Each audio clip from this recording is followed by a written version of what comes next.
You're watching CSN. Local Sports Now.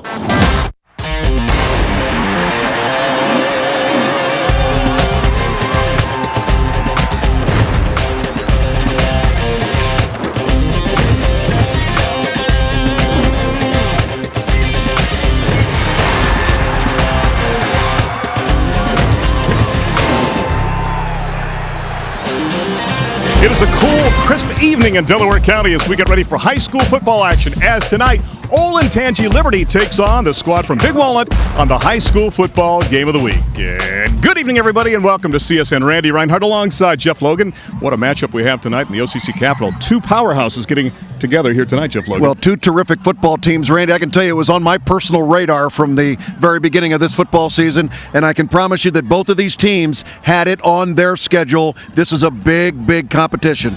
Both of these teams 2-0 in league competition. Olentangy Liberty, the visitor tonight, 6-1 on the campaign. You look at this team, only one loss so far this season. That happened at the hands of Gahanna Lincoln, ironically on CSN, 27-24 in double overtime.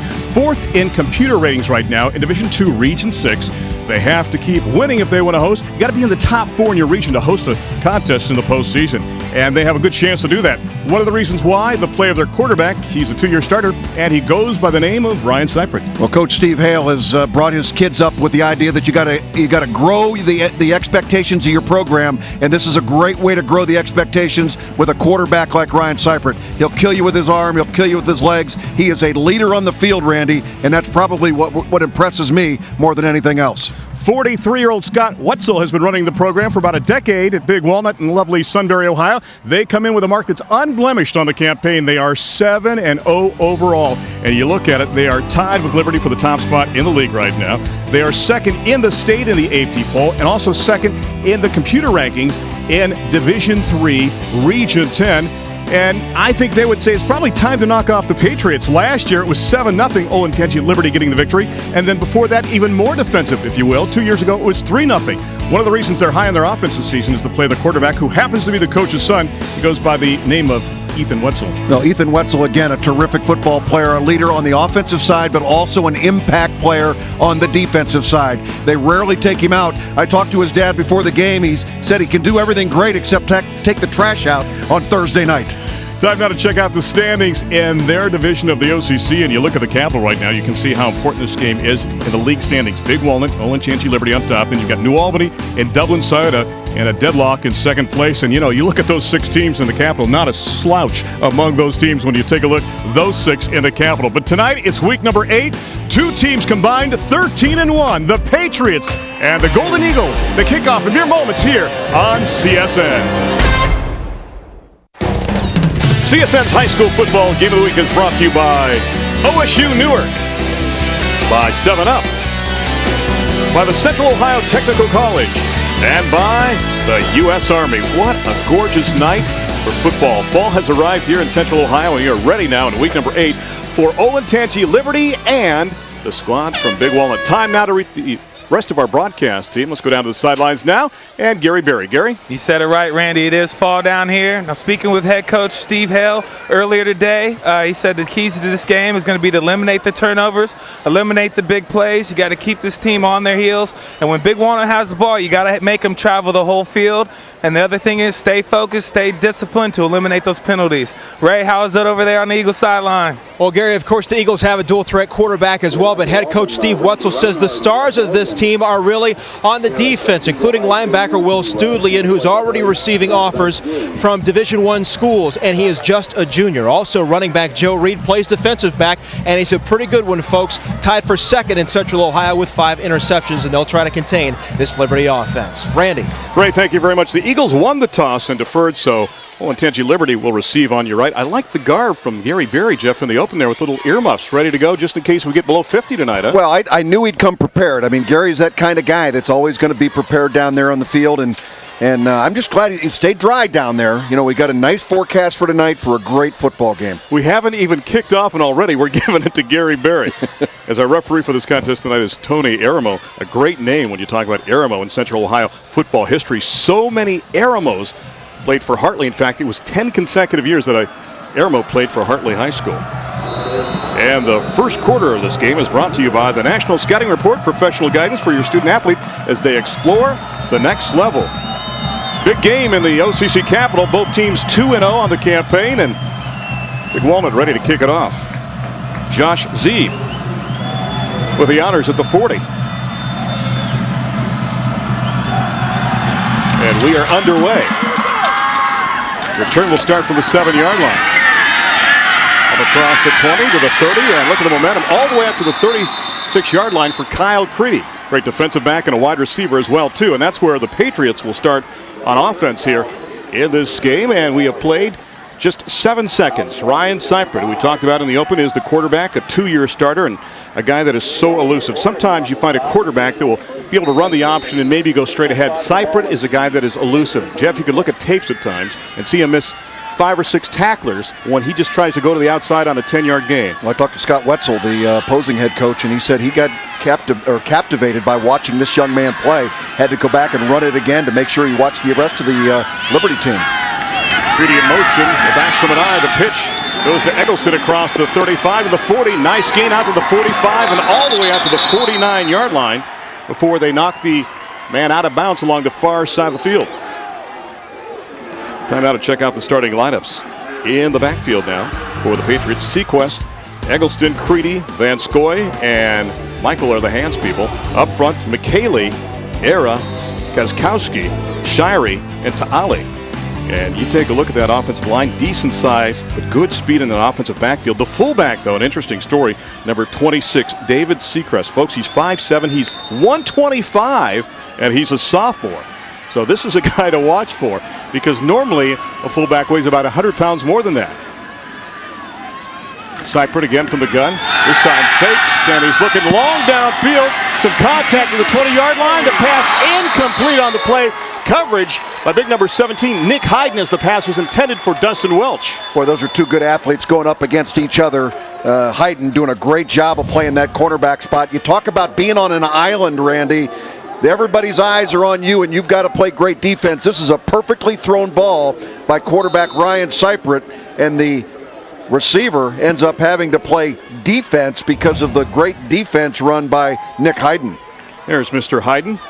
They have 9 returning starters on defense for the Golden Eagles. 2nd down and 10 now from the 49-yard line. Again, Creedy in motion. They're going to keep it on the ground this time and find maybe a yard as they hand it off the fullback to midfield, and that is it. A gain of 1 to the 50 for Sequest and company. And Joe Weaver's the defensive coordinator. In front it is the likes of Meade, Bear, and Franklin. Linebackers, they are something else. Suvak along with Studlia, along with Nelson and Wetzel. And in the secondary, it is Hayden, Jones, Zarcone, and Reed.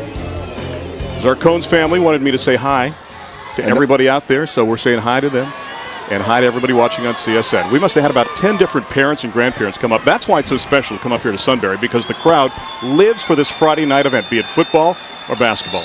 A 3rd down and 10. But before we get going, our referee Tony Aramone company are going to blow the whistle and stop this play. And we're going to have a timeout taken by Olentangy Liberty. Kind of strange, because normally the offense you would think would know there was going to be a timeout being called, but Seipert was ready to snap the ball. It appeared to me that the timeout came from the sideline, Randy, and got the attention of the official, and Seipert had no idea. We'll see if we can see the signaling. Watch the coach on the sideline. Hale, the top left there. Yep, he's in the ear of the official, and he got the timeout called. Obviously, the coaches up in the press box, wired down to head coach Steve Hale, saw something they didn't like. There you see Coach Hale, middle of your screen. And they got the information to the line judge, that is Gary Biersink, to let him know that they wanted to burn the TO, and you can see the numbers on Steve Hale so far.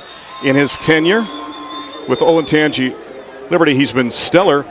He applied at Thanksgiving time 6 years ago when they were going to open the high school to get the job, and he won the lottery, if you will, because of his great efforts. Here's a guy that was 2 years as an assistant coach at Olentangy, head coach at Groveport, a head coach at Shelby.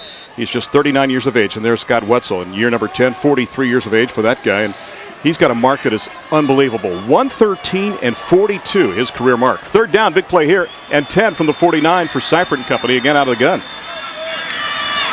Little play action, little pressure, a little roll, little diciness, and going downfield in the pass. slipped out of his hands, and it's picked off on the play by Joe Reed. Reed coming back the other way up to the 26-yard line.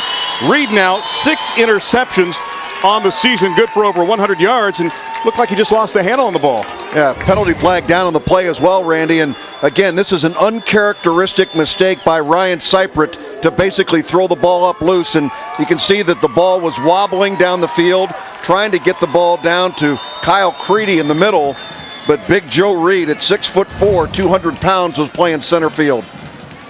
So the penalty was going to be an eligible receiver downfield, but that will be negated as Mr. Aramo turns on his mic and says, an eligible receiver downfield against the white.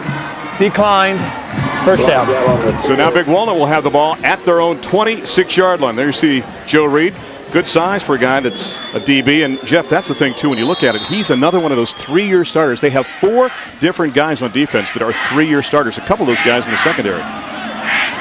So now it is up to Ethan Wetzel and company to get things going from the 26-yard line. With power to the top of the set, the spin move, and he gets to the line of scrimmage maybe and gets pushed back. A great surge by that defense, led on the play by Damian Capretta, the big nose guard.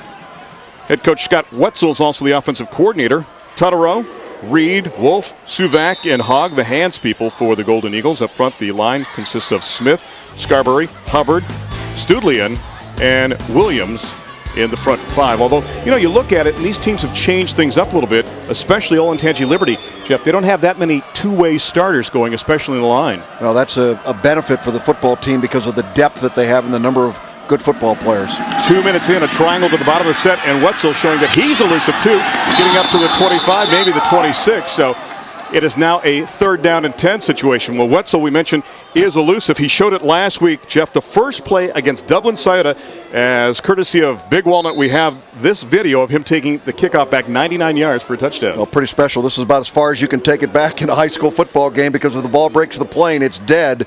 And you can see the effort by this young man. May have been running out of a little bit of gas, but I give him a lot of credit. 99's a long way to go when you're dodging people. Terrific effort by number 12. Hogg and Jones to the bottom of the set along with Corey Wolf. And it goes to Wolf out in the flat. He needs to pick up 10 yards. He got about 3, and that's about it. And a late flag at the end of the play, tossed down at the 25-yard line. Good coverage on the play by a tryout of Patriots, but we'll see what that flag is about from Mr. Aramo and company. A pretty good range by middle linebacker Ross Fleming. Big kid at 6'3", 2 1/4. Here's the call.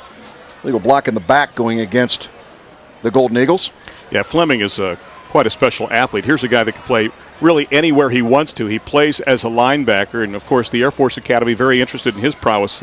We'll have to see where he decides to go, but a guy that can play in the offensive line, he can play defensive line as well too, but they love him at linebacker. Here's the call. In the back during the run against Red, decline the penalty, 4th down.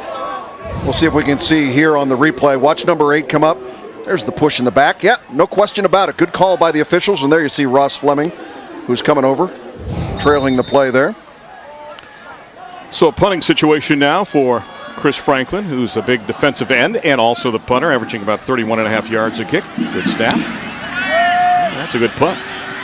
And return will start from the 36-yard line. Giving ground on the play is Welch, and Welch will have negative yardage that time as he probably be about a -5 going back to the 31-yard line. Made the catch. Jeff, should he have made a fair catch? I think so. That's one that you want a fair catch, but if you're going to catch it in traffic, make sure you go directly into the traffic afterwards. Don't try and run around people.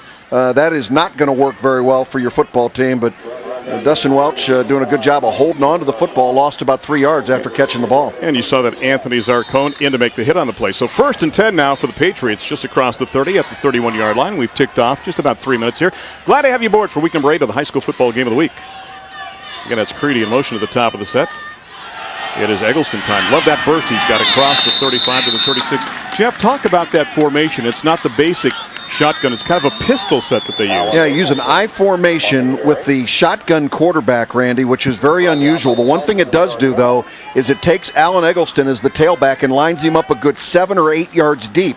You know, most teams will line those running backs up about 5 yards deep. What that gives Eggleston a chance to do is get that burst of speed going. Watch again where he lines up. The ball's on the 36-yard line. He is all the way back on the 26-yard line, 10 yards deep. He's got his own 10 yards to pick up Seipert. Look how elusive he is. And again, the pitch to Eggleston, he gets cut down. Great job defensively along the far side of the field by big number 4, Joe Reed, coming up from the secondary to make the hit on the play. We always wonder when you've got a quarterback can move, is somebody the spy on the quarterback? Well, it looked like Reed knew exactly what was coming. Good pursuit also defensively shown on the play by Ethan Wetzel. Yeah, Seipert makes people miss, and then you can see Joe Reed fighting off a blocker, doing the job that he's supposed to do out there as a monster back, a rover back, call him a lot of different things. He's an eagle out there looking to make plays. Call him a tackler on that play. Third down, they need about 4. Seipert, the quick pop, it bounces short. Incomplete, intended on the play for Trevor Vanskoy. So now it's a punting situation. 2 passes now from Seipert. Uncharacteristically, Jeff, a little short on both of them. Yeah, Jared Suvak from the linebacker spot, who also plays tight end on offense, a big kid at 6'2", was able to put pressure on Seipert and had to throw the ball much sooner than he was prepared. Seipert, by the way, will punt. They will start always in that tighter set, and then they see what the defense does, and it's predicated on the defense. They will contemplate going for it on a 4th down if the defense isn't honest. High snap, the hands of a quarterback there. Line drive punt, fielded by Reed right at the 35-yard line, up to the 42-yard line before he's knocked down on the play, and the hit is made by David Era, but great hands, and we've got a player down for the Golden Eagles at the 33-yard line. Watch, Ryan Seipert's hot. He thought he got roughed on the play. Watch here. No, nothing back there. Ryan Seipert was complaining to the officials. I was wondering if he thought he might have gotten roughed back there, but Seipert had words with the official. No penalty, and great field position in the exchange here for Big Walnut. Well, a guy I don't see on the field right now is Jared Suvak, and if that's him down on the field, that would be a huge loss. 6'2", 230, the senior. I'm contemplating that's number 3, and we mentioned the fact that Suvak is a guy that does so much on both sides of the football for the Golden Eagles. Here's a guy that starts on defense as an inside linebacker and also is a great tight end as well, too. 8 catches, 107 yards, and it looks like number 3 down on the field right now. Yeah, it looked like Suvak was the guy that came in and was putting a little bit of pressure. Check out the Patriots defense. Rob Griffiths in his 5th year as the D coordinator with the likes of Hildy Capretta and Ta'ale up front.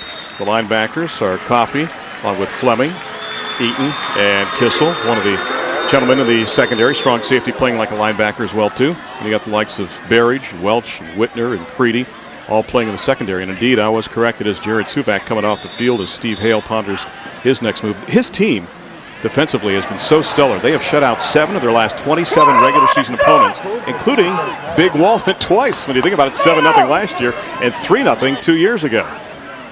So 7:40 left to go in the quarter. Our officials are still conferring right around the 43-yard line, and see what Mr. Aramo and company opt to do if they want to reset the clock. Spoke to head coach Scott Wetzel before the ball game. I asked him, do you expect another low-scoring affair? He says, Jeff, to be perfectly honest with you, I thought the last 2 games that we had with these teams were going to be high-powered offenses going at it, and they turned. He says, I'm done predicting. I don't have any idea. I just hope we score 1 more point than they do. I think 3 years ago, off the top of my head, it was 21-9. It was a late touchdown that kind of blew that one open. If you hand off on the play, and very little there. They get it up to around the 45-yard line, and that is it. Good job by the interior of that defense. And we're talking about the likes of Hilty and Capretta and Ta'ale. You know, here's a team with those 7 shutouts. They have won their last 19 games when they hold their opponents to 20 points or less. A big reason is the guy that helped make the hit on that last play, and that's Ross Fleming. Fleming started at outside linebacker last year, moves inside. He wore, I think, number 64 2 years ago, and a guy that has just been solid. He replaces Ridge Reibold, another living legend for the Patriots, if you can have a legend in just 5 years of existence. I saw Ridge Reibold's father here tonight still supporting Liberty. The triangle to the top, the pump, the throw downfield, the pass is caught. Reed with the great hands to snare that. What a job as he makes the catch on the pass from Ethan Wetzel for the first down. And boy, you talk about threading a needle, and a great job by Reed. He just wanted it more. Well, what a great start this young man has had already. He has an interception on the game. He's had a big tackle, and now he goes vertical, and he's able to come up with a huge catch. Boy, Joe Reed's one of those guys you look at him physically, Randy, and he certainly passes every look test that you might have for a football player, and then he goes out there and performs. Welch with the hit. You can see what Joe Reed has done. 14 catches coming into this game. Last season he had 25, good for 279 yards. And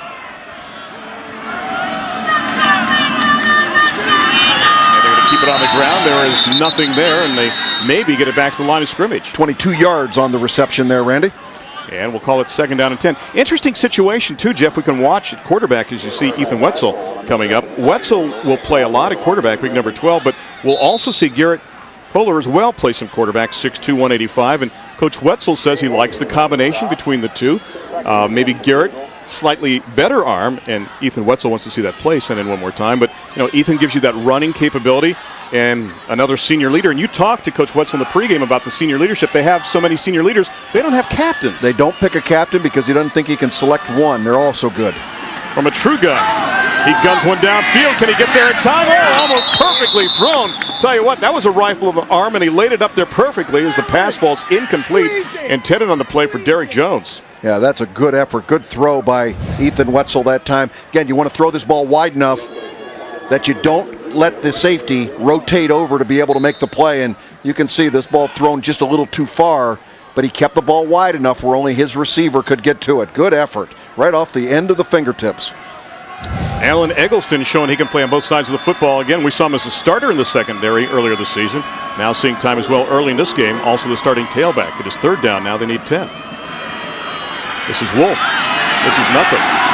Right at the 35-yard line. He'll lose a couple. And Jeff, do you play that game of field position now with 5.5 and change left to go and off to punt it, or do you think about going for it here? Well, I'll tell you what. This is a game. This is a position maybe in your home field where you feel comfortable going for it on 4th down, Randy. But I think 4th and 12, you go ahead and kick it away. See if you can put the ball down inside the 20-yard line, and don't be surprised. A little hocus pocus here, maybe on the kick. You got Joe Reed. Reed is the up back, yeah. In the up back, and obviously you've seen already in this game early on what he can do athletically. And a wide out to either side as well. Let's see if they draw single coverage. Yeah, they do. But Franklin is back to punt, standing at the Patriots' 46-yard line.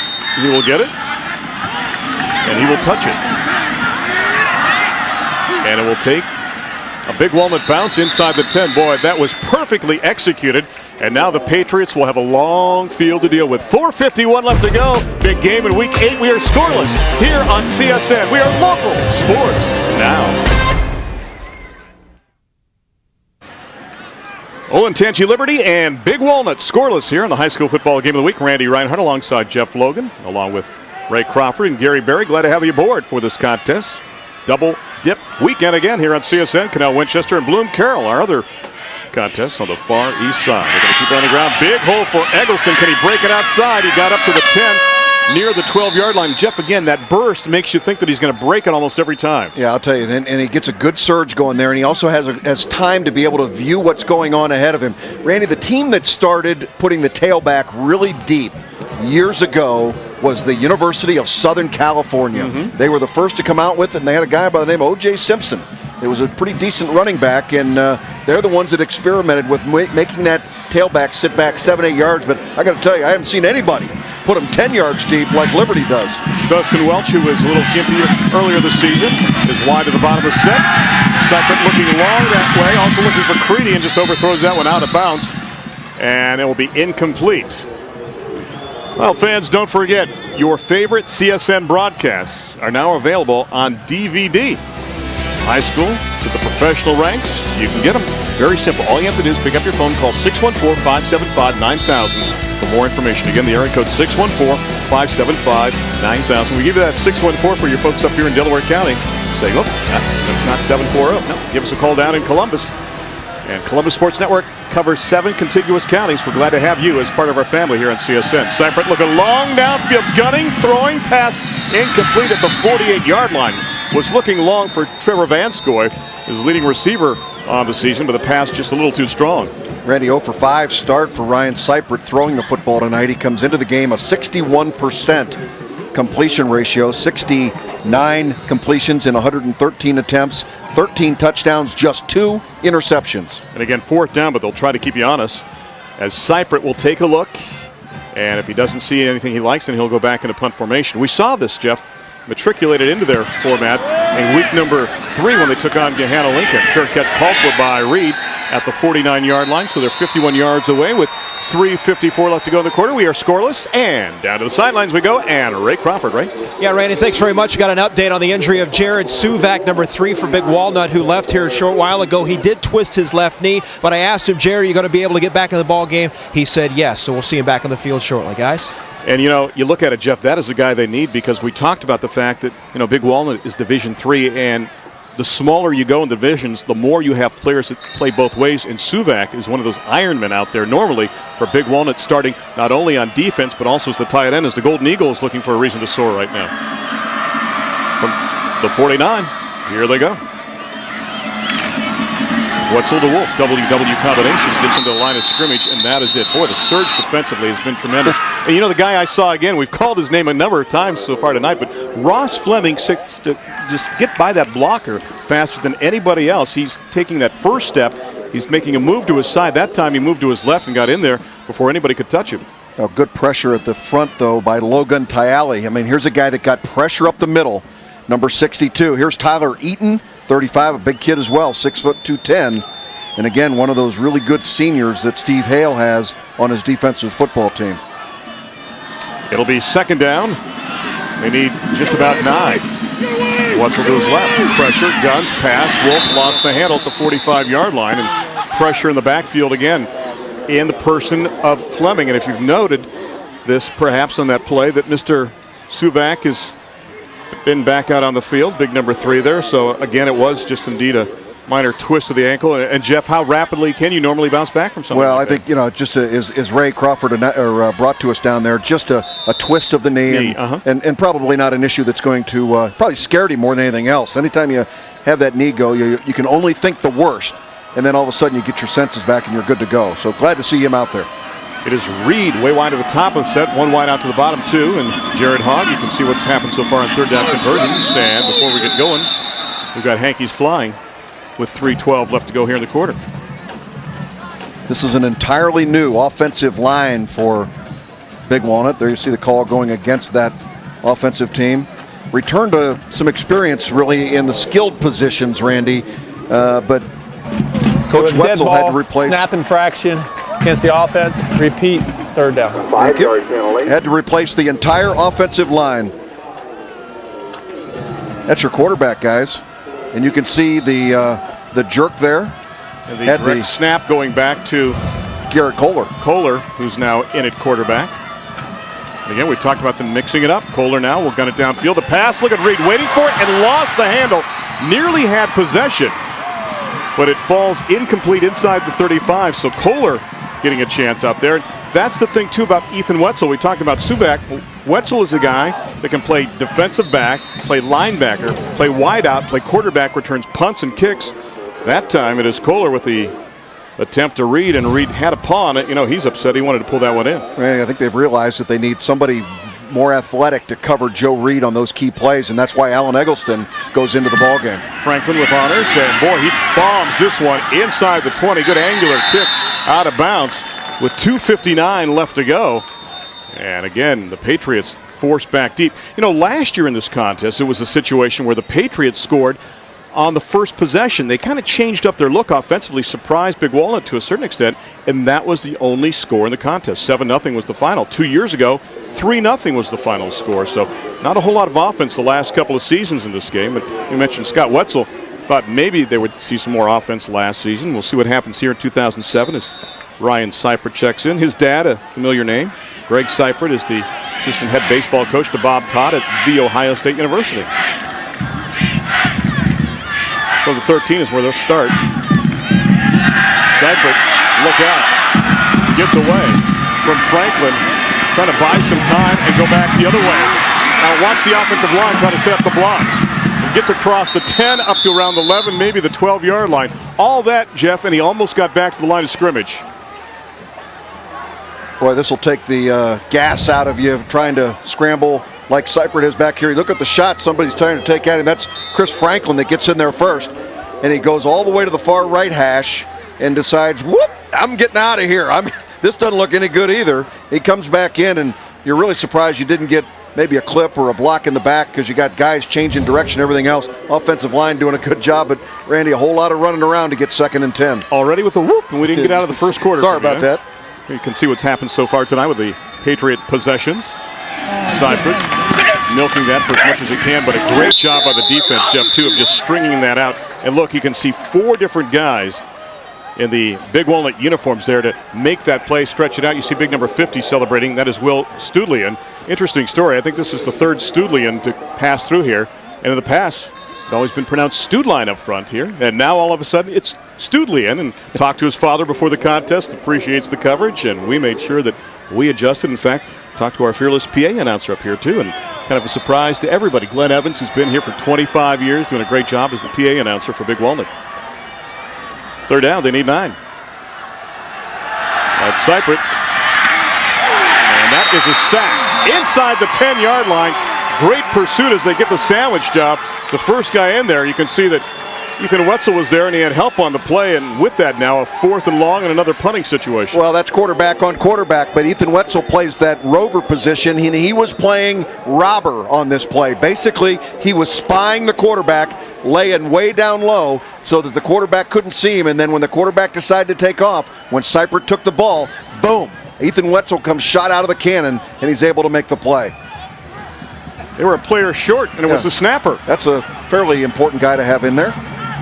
Now, if you're going to punt it, is Cyprett to get it off, line drive affair, trying to kick it away from Wetzel and company, and it's going to trickle along the sidelines, and it didn't go out of bounds. It looks like there's almost a crown on the far side, the way that ball kind of went up the first baseline there and stayed fair. Watch the hit here on quarterback Ryan Cyprett.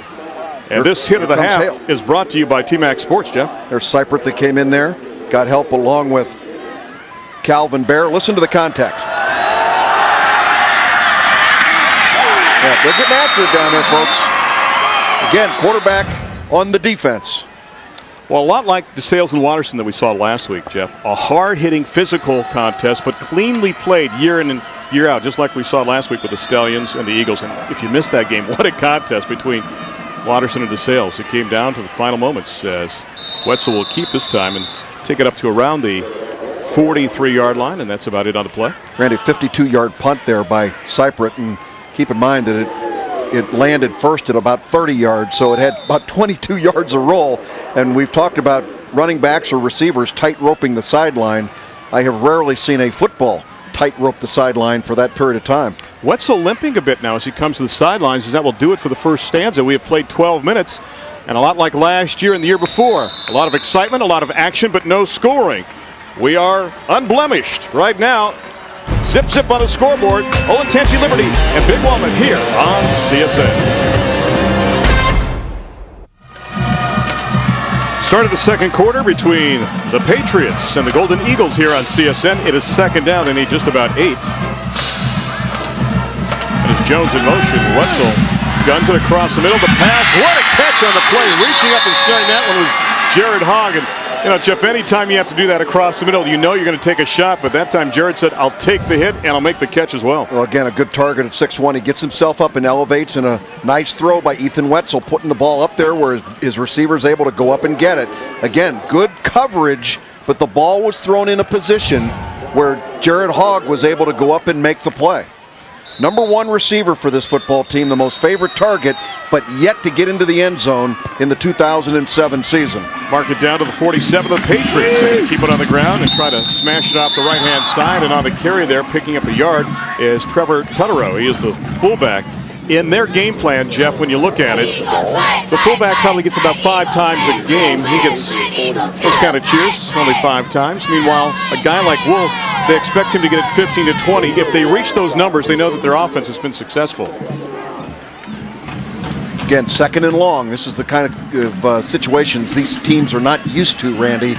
In their opponents they've gone up against so far this year, they've had more success on first down, but certainly the best defenses either team has played. Wolf is out of the backfield. The handoff is by nobody because Wetzel's going to keep it and spin inside the 43 to the 42.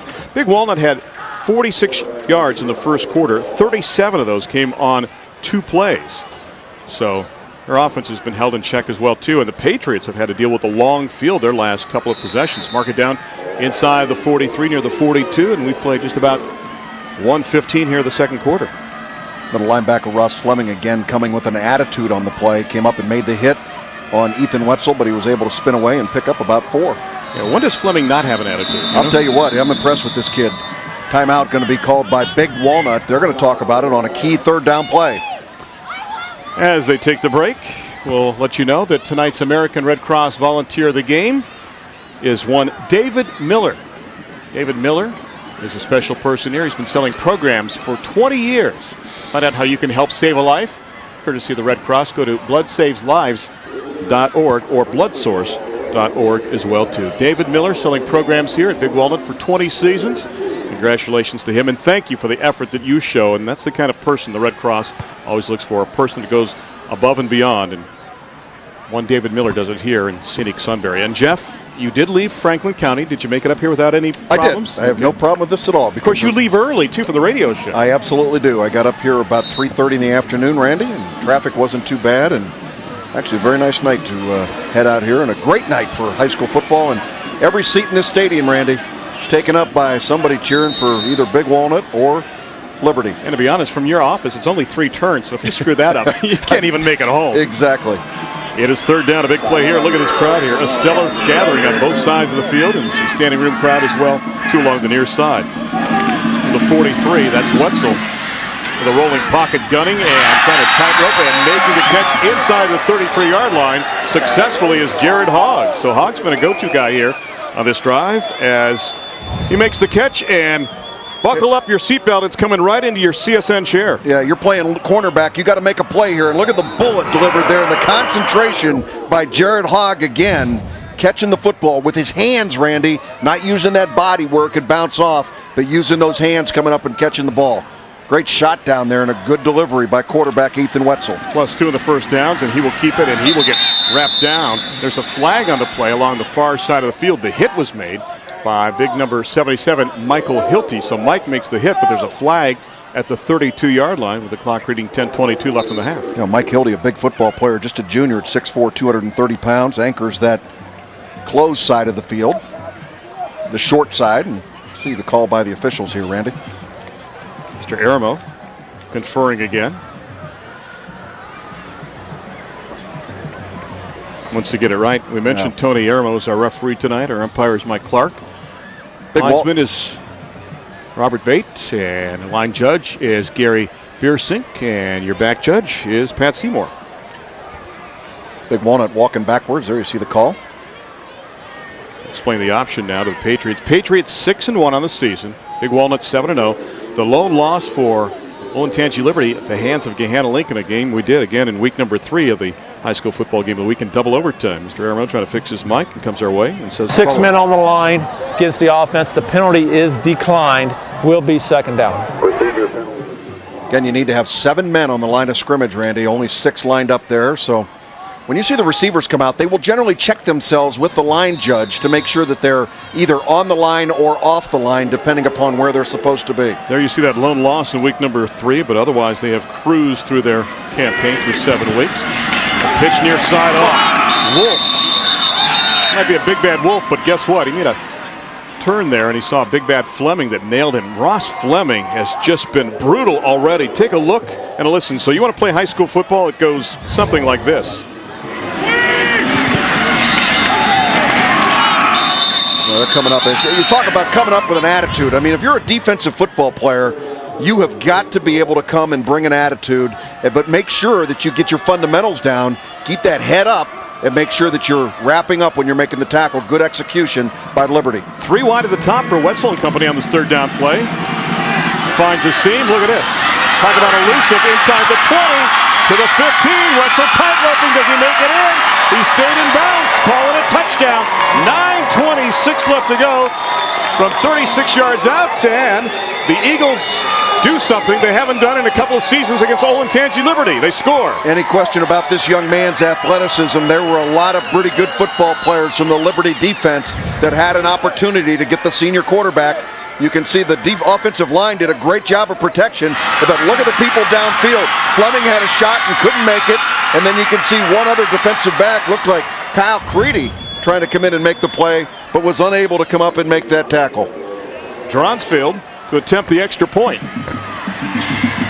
He's converted 22. This 7-up extra point brought to you by Walmart, and the kick is up, and it is good. 7-0 the tally with 9:26 left to go. And this is a lot of Ethan Wetzel right here. Looks a lot like his dad, too. Yeah, but I'll tell you what, look at the blocking downfield that he's getting. You're getting red shirts on white shirts, and there you can see where Fleming got tied up and was unable to make the tackle. And then here at the tail end of the play, I mentioned Creedy, my bad, it was Dustin Welch who had the last shot as a free safety. Pretty good position, but a better move by the quarterback. I'll tell you what, it looked like Wolf that had maybe one of the best things on that play, a great non-block, as he had a chance to hit a defender in the back at around the 15-yard line and pulled his hands back, didn't look for any contact, and with that, Wetzel takes it in the 36 yards to cap a nearly 60-yard drive that eclipsed just about 3 minutes off the clock. And Big Walnut on top in this contest by a count of 7-0, a team that is number 2 in the state in Division III. And it's not unfamiliar territory. At the end of the 2001 campaign, Big Walnut was the regular season champ. When you look at it, Jeff Logan, in Division III. Remember, pretty good running back here, Randy. Charlie Smith, who's now at Capital University, if I'm not mistaken. Just departed. This is graduated. Has he graduated? Boy, we are getting You are old. Oh, it's coming our way. Oh! I think it almost hit our spy cam. It hit the support of our spy cam. I reached up to try to She's trying to get it in here, Randy. Ah! Come on, get that arm up here. Trying to throw the football up here. Oh, almost tired. Randy's got a girlfriend, guys. There's one of the cheerleaders down there. Gary, you need to take care of things on the sidelines here. Get that girl away from Randy. Oh, stop it. You realize they're 1/3 of our age? Here she comes again, Randy. She's looking for you. My socks are older. Here's the kick. They are throwing it up here, aren't they? Up across the 30 to the 35-yard line. Make that the 25. Jeff, I'm a little busy. You take it over. I'm going down to the field. No, thank you. Boy, good effort. And you can tell right now that Big Walnut has been juiced up by the great play of their offense. What an effort.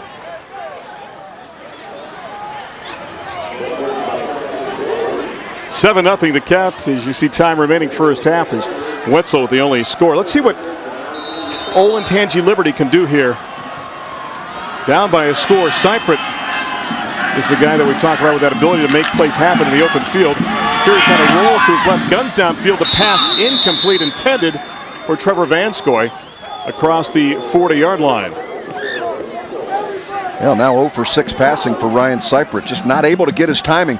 Randy, it almost looked like they were pulling up, not able to come up with the play. Tonight's High End Zone View is brought to you by Straight Up of Delaware. For more information, go to straightupequipment.com. There's Dr. Love up there, and he's got the view, and he's got all the clothing on as well, too. Look at that. You warm enough? I think he is. Second out and 10 for Cypriot and company. Then they go with that staggered gun. There's a flag, though, on the play. The shovel pass complete to Eggleston up across the 29 to the 30, and that is it. Almost a late hit on the play as well, too, but we'll see what that flag is back at the 29-yard line with 9:09 left to go. Yeah, a little surprising that maybe there wasn't a late hit on the play. Will Studlian came up and trying to make the play. There you can see the illegal shift. Gets the offense. Right at the beginning of the play, Randy.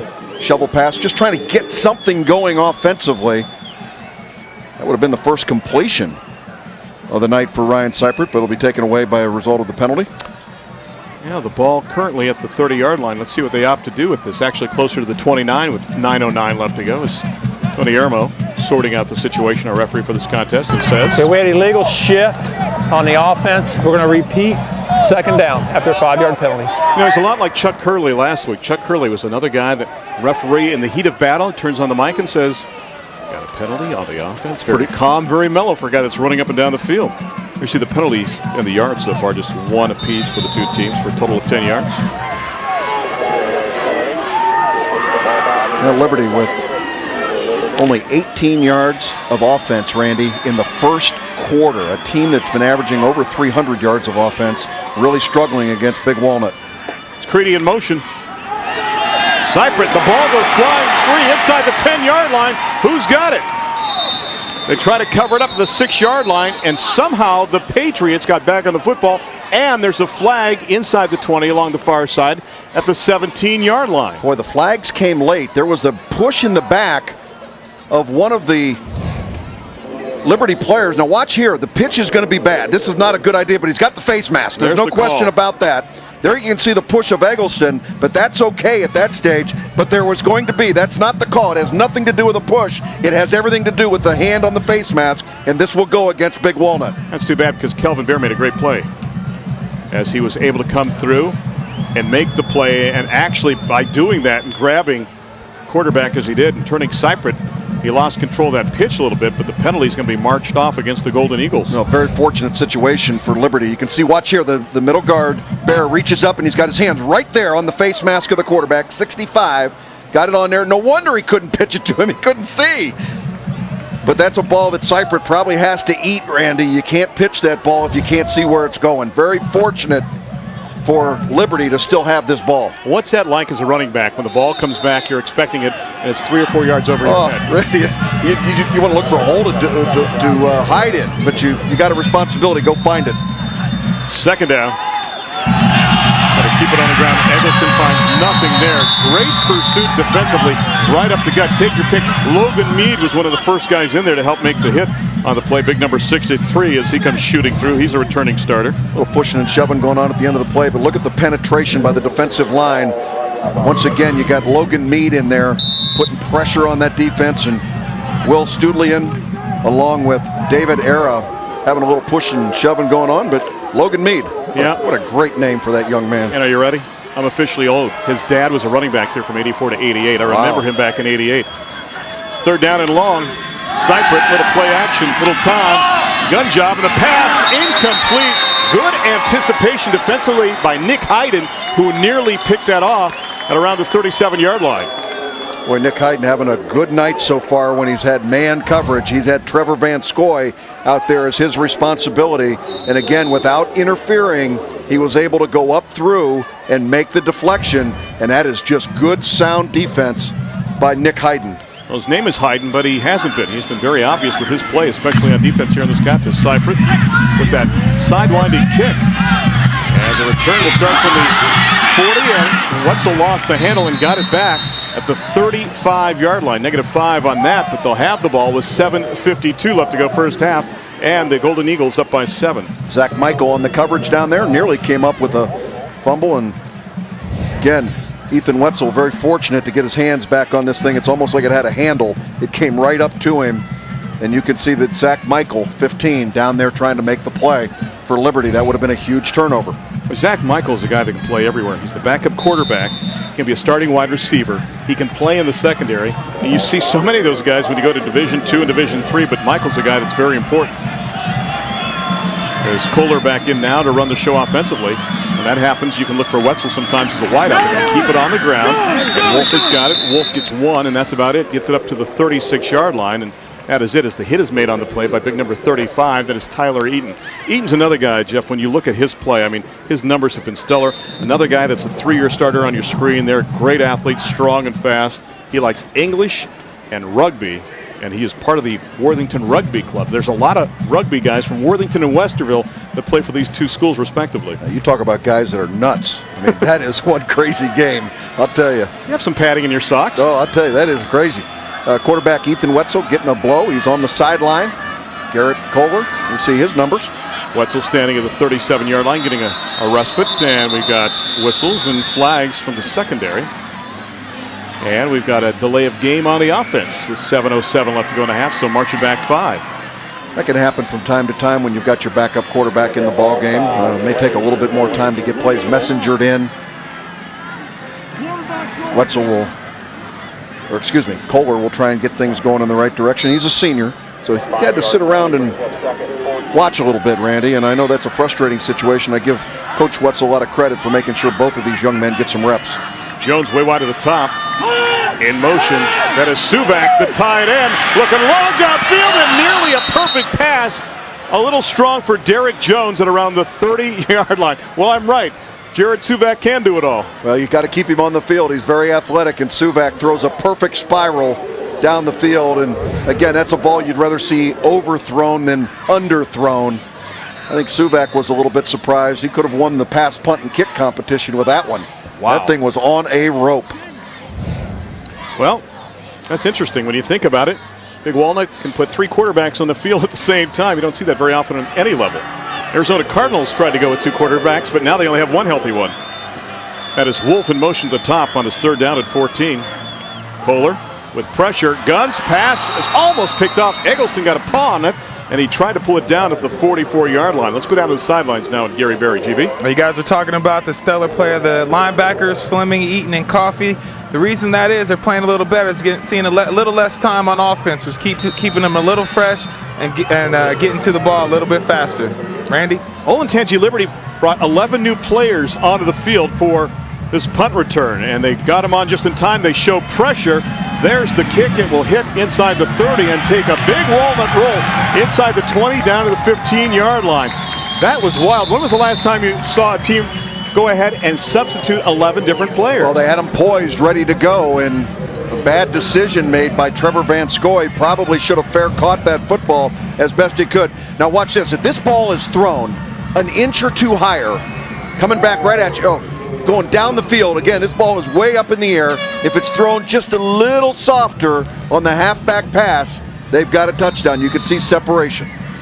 And again, for the Patriots, a familiar theme, a long field for them to deal with. They're back and just past the 15-yard line. 1st and 10 from there. 6:46 left to go in the half. They're down 7-0 in this contest. 2 wide at the top, 1 at the bottom, 2 backs in the backfield.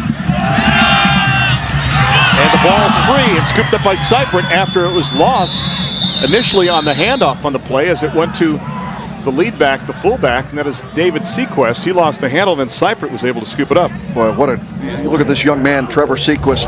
This is a guy that is just tiny. He's a sophomore, 5'7", 125 pounds, maybe soaking wet. And there you see the pressure coming up by Studlian, able to make the play, and a quarterback comes up. Randy, I got a dog at home that's bigger than that.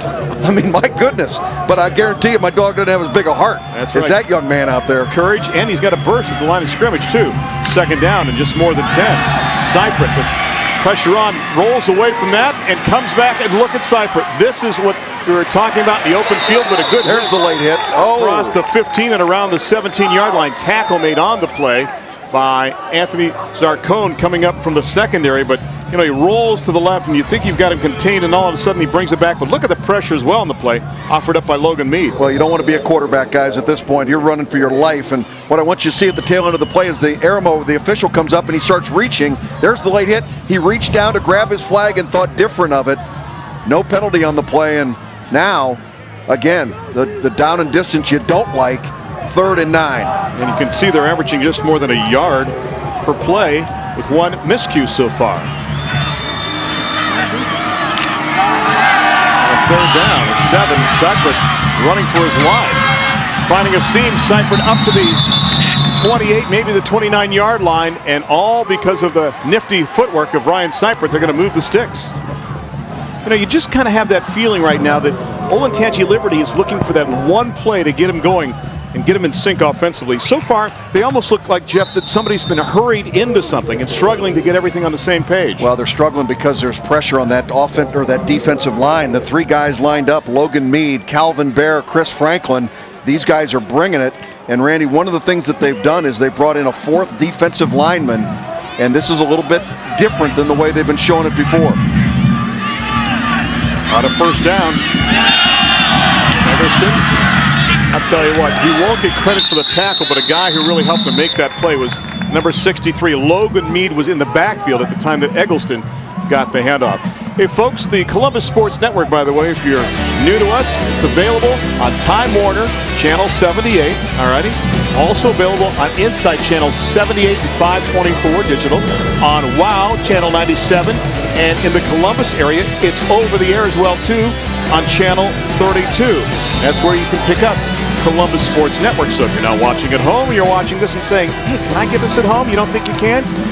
If you have one of those cable companies, flip it on, see if you've got that channel. If not, check over the air on Channel 32. Coming back around the other way, it is Whitner.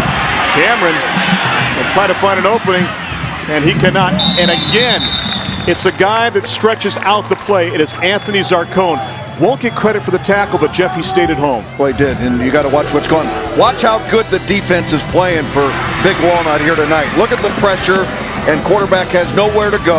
This is how you have a headache when the game is over. Ryan Seipert, his worst nightmare, red jerseys flying all over the place, and no place to run.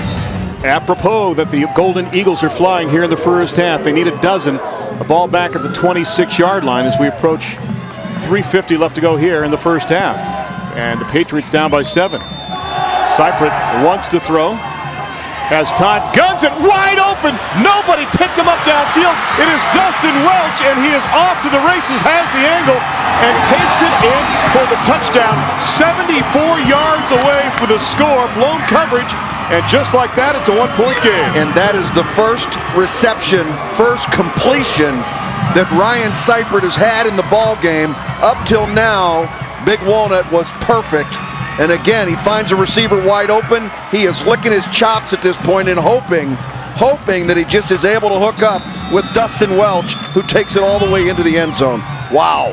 And this 7-up extra point is brought to you by Walmart. A chance to tie now for Todd Henderly, who is unblemished on extra points. 32 of 32. Can he make it 33 of 33?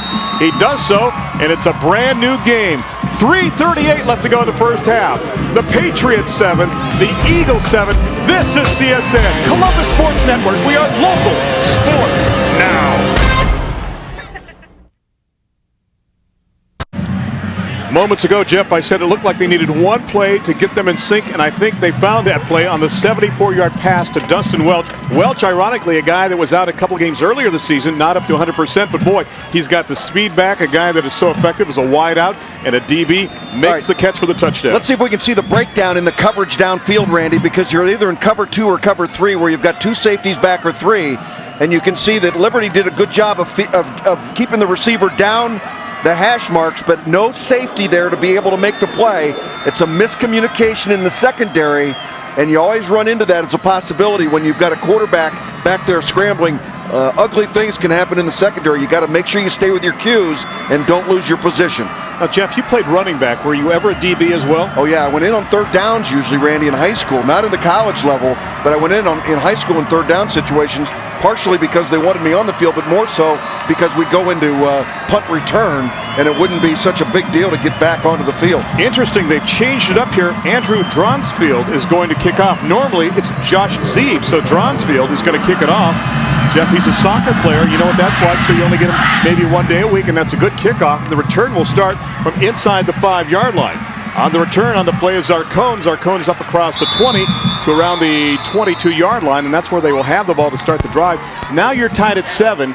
There's 3:32 left to go. If you're Big Walnut, what are you trying to accomplish here in the last 3 minutes of the first half? Stick with your game plan, Randy. One thing you don't want to do now that the momentum has gone back over to Liberty is make a mistake down here inside the 20-yard line, give the other team an opportunity to capitalize on. So Scott Wetzel will stay with what he's been doing. Right now at this stage, his team has played pretty darn well. One breakdown on defense doesn't mean you start bailing water out of the ship. He's in year number 10 running the program, just 43 years of age, 1st and 10. It is Wetzel back at quarterback. Guns, pops, guess who? It is Reed. The need for Reed comes through again, and he gets it up across the 30 to the 31-yard line. Boy, I tell you what, Reed is omnipresent. He seems to be everywhere in offense and defense. Take a look at his play so far. Well, look, he starts the game with an interception at the beginning. Right at the beginning of the football game, comes up, knocks a blocker off, comes up and makes a play, and then defensively, and then again, here he is on the offensive side. He comes up, he's able to make the big play. An excellent start for Joe Reed, and he's kept the momentum going through this first half. And great protection, too, by the likes of Smith, Scarberry, Hubbard, Studlian, and Williams. They're going to keep it on the ground on the 2nd down and 2 and try to burrow their way up to the 34-yard line. Looks like they have enough of the first down. They'll move the sticks now as we approach just under 3 minutes left to go in the first half. And, you know, Jeff, I think you look at that offensive line and you say, all right, 225, 225, 205, 225, 225. I mean, it's almost identical. You would think that's a little small, but for D3, that's not bad size in the offensive line at all. I'll tell you what, it's a huge line when you come to Division III, and the good thing is, Randy, they play well together, and they got some young football players up there who'll be back for next year. The pitch goes to Wolf. Around the corner, up to the 35-yard line, to the 38, maybe the 39. Along the far side, I think some of the guys thought he was going to go out of bounds. Good lead block, too, by Trevor Tutterow. And, you know, you're a guy that can appreciate the work of a fullback, too, because so many times, especially in football today, they are underloved because they are nothing more than a glorified offensive lineman. What good effort there. Good tackling there, and good effort. No, I'll tell you what, that's good aggressive football, and they kept him in, and the clock will continue to run. Mark it to the 39. Now, Randy, if they're able to stop him here and force the third down, I wouldn't be surprised to see Liberty go ahead and take a timeout to stop the clock. Numbers on Wolf so far in the campaign. They're halfway home. They need 5 more. Wetzel rolling, tough throw across his body. Pass complete. Up to the 46-yard line. Suvak looks to be healthy with that knee, makes the catch. And, boy, you can't overemphasize how difficult it is to make that throw on the run like that. And then Suvak knowing that he's going to pay the price over the middle. Well, and Dustin Welch came up. Dustin Welch thought he had an interception. Look at him. He's got a beat on it right there. And he never saw the receiver coming across. Dustin Welch, who just scored the touchdown for Liberty, thought he had a pick, and he was going to have touchdown number 2. Instead, first down for Big Walnut. Couple of timeouts left. Wetzel looking, rolling, gunning. The pass is dropped in and out of the hands of Jared Hogg along the far side of the field. That will stop the clock with 1:34 left to go. If you're thinking field goals, Josh Zeeb, number 85, normally their field goal kicker, a range of 40 yards. Dronsfield does the extra points, and we'll see what happens. And in essence, too, they have 2 kickers there, Jeff, that are both soccer players. So both guys that are somewhat on loan, you could say, to the football program as you look at the numbers on Ethan Wetzel so far in the campaign. And you look at it, this is a guy, too, that is also a running threat. So we'll see what happens here on the 2nd down and 10. Going to call his own number, try to find a seam, and that is where he is so dangerous. Just when you think pass, that's what he will do. He'll try to get you thinking the opposite. If you think he's going to throw, then he's going to run the ball, and Ethan takes that to the far side. How much easier is it to be a quarterback in a situation like this when your dad is the head coach? I assume you've been eating football ever since you were 3 years old. It came in the same spoon with your Gerbers, too. Yeah. That guy has to have a head start. I mean, your level of communications has got to be terrific, Randy. But I'll tell you what an immense amount of pressure on both the young man and the head football coach. But these 2 guys have handled extraordinarily well. Ethan guns it, pass deflected, nearly picked off. In and out of the paws of big number 57 on the play. And that is Brett Coffey, one of the linebackers that Gary alluded to, that the linebackers for Liberty now not having to play on both sides of the ball, and that's why you see a Ross Fleming that's more rested and a Brett Coffey too as well that is more rested. Michael Hildy hit it first up at the line of scrimmage, and then it looked like Brett Coffey had a chance to be able to come up with the interception. Good effort though by big Mike Hildy at 6'4". They talk about it, making that quarterback throw through the picket fence, get those hands up and make it hard for him to throw. 2 wide to either side. Wetzel gunning downfield for Reed. Jump ball situation. Makes the catch inside the 20. Down to the 16-yard line. Eggleston with the hit with 1:17 left to go. And there's a guy that shows the ability to glide too, Jeff. We've talked about his pause, but the ability to kind of wait to the last second and then just go up and hang in midair. Well, they got Eggleston out there for this reason, to take Joe Reed out of the football game, but Joe Reed puts the defensive back on his hip, and he does not allow anybody to be able to get between him and the football. That was just an excellent route by Joe Reed and a terrific throw by Wetzel. After a gain of 31, Wetzel and company keep it on the ground inside the 15, down to the 13. Some pushing after the play. Under a minute left, and there's a flag because of the pushing. You mentioned it earlier. Yep. We thought we would see something there, and with that retaliation, that draws a flag. One thing it does do, too, is stop the clock. Yeah, I'm not going to be surprised they throw this against Big Walnut. Wetzel came up, and he pushed the guy, and that was just an uncharacteristic loss of composure by the senior quarterback. Coach Wetzel all the way out to the middle of the field to get the explanation from our referee, Mr. Aramo. Randy, they always get the second guy. They never get the first guy in that situation. There's the personal foul going against the offensive football team. Now, you talk to me about the level of communication between father and son, quarterback and coach. Now you got a situation where your quarterback makes a mental mistake out there, and he so happens to be your son. Personal foul on the red. Yeah, that was uncharacteristic for Ethan Wetzel. This is a young man that's got good composure, and certainly nobody's is frustrated than he himself. And it looks like that Big Walnut has taken a timeout. And Scott Wetzel and Tony Aramo continuing their discussion, somewhat heated, at around the 35-yard line. So they'll burn a timeout with 56.9 left to go. And Jeff, all of a sudden you were in a short field goal situation, and now you've got the ball back. And take a look at this one more time. Let's see if we can pick up the action as Steve Hale looks on at the end of that play. Okay, watch the frustration here right there. You can see the push made on Ross Fleming by the quarterback, and you can see a bunch of folks on the Liberty side saying, hey, it was that guy right there, throw the flag. And eventually the referee did throw the flag, and head coach is not happy, dad's not happy, and it happens to be the same guy. That's that line we were talking about. He's not done talking yet with the officials, and I think the point he's making is, guys, this is a heated battle. These guys are out there, they're busting like crazy. It wasn't intended to be anything bad, and you don't have any idea what maybe was happening in the pile. But Randy, they always catch the second guy, and every football player needs to know that. Now, you were never guilty of that, were you? Ever? I was always the first guy. I didn't say I didn't get in trouble, but I was always the first guy. And Woody was upset when you came to the sidelines? I was too, so I hit. Okay. Stay out of the way.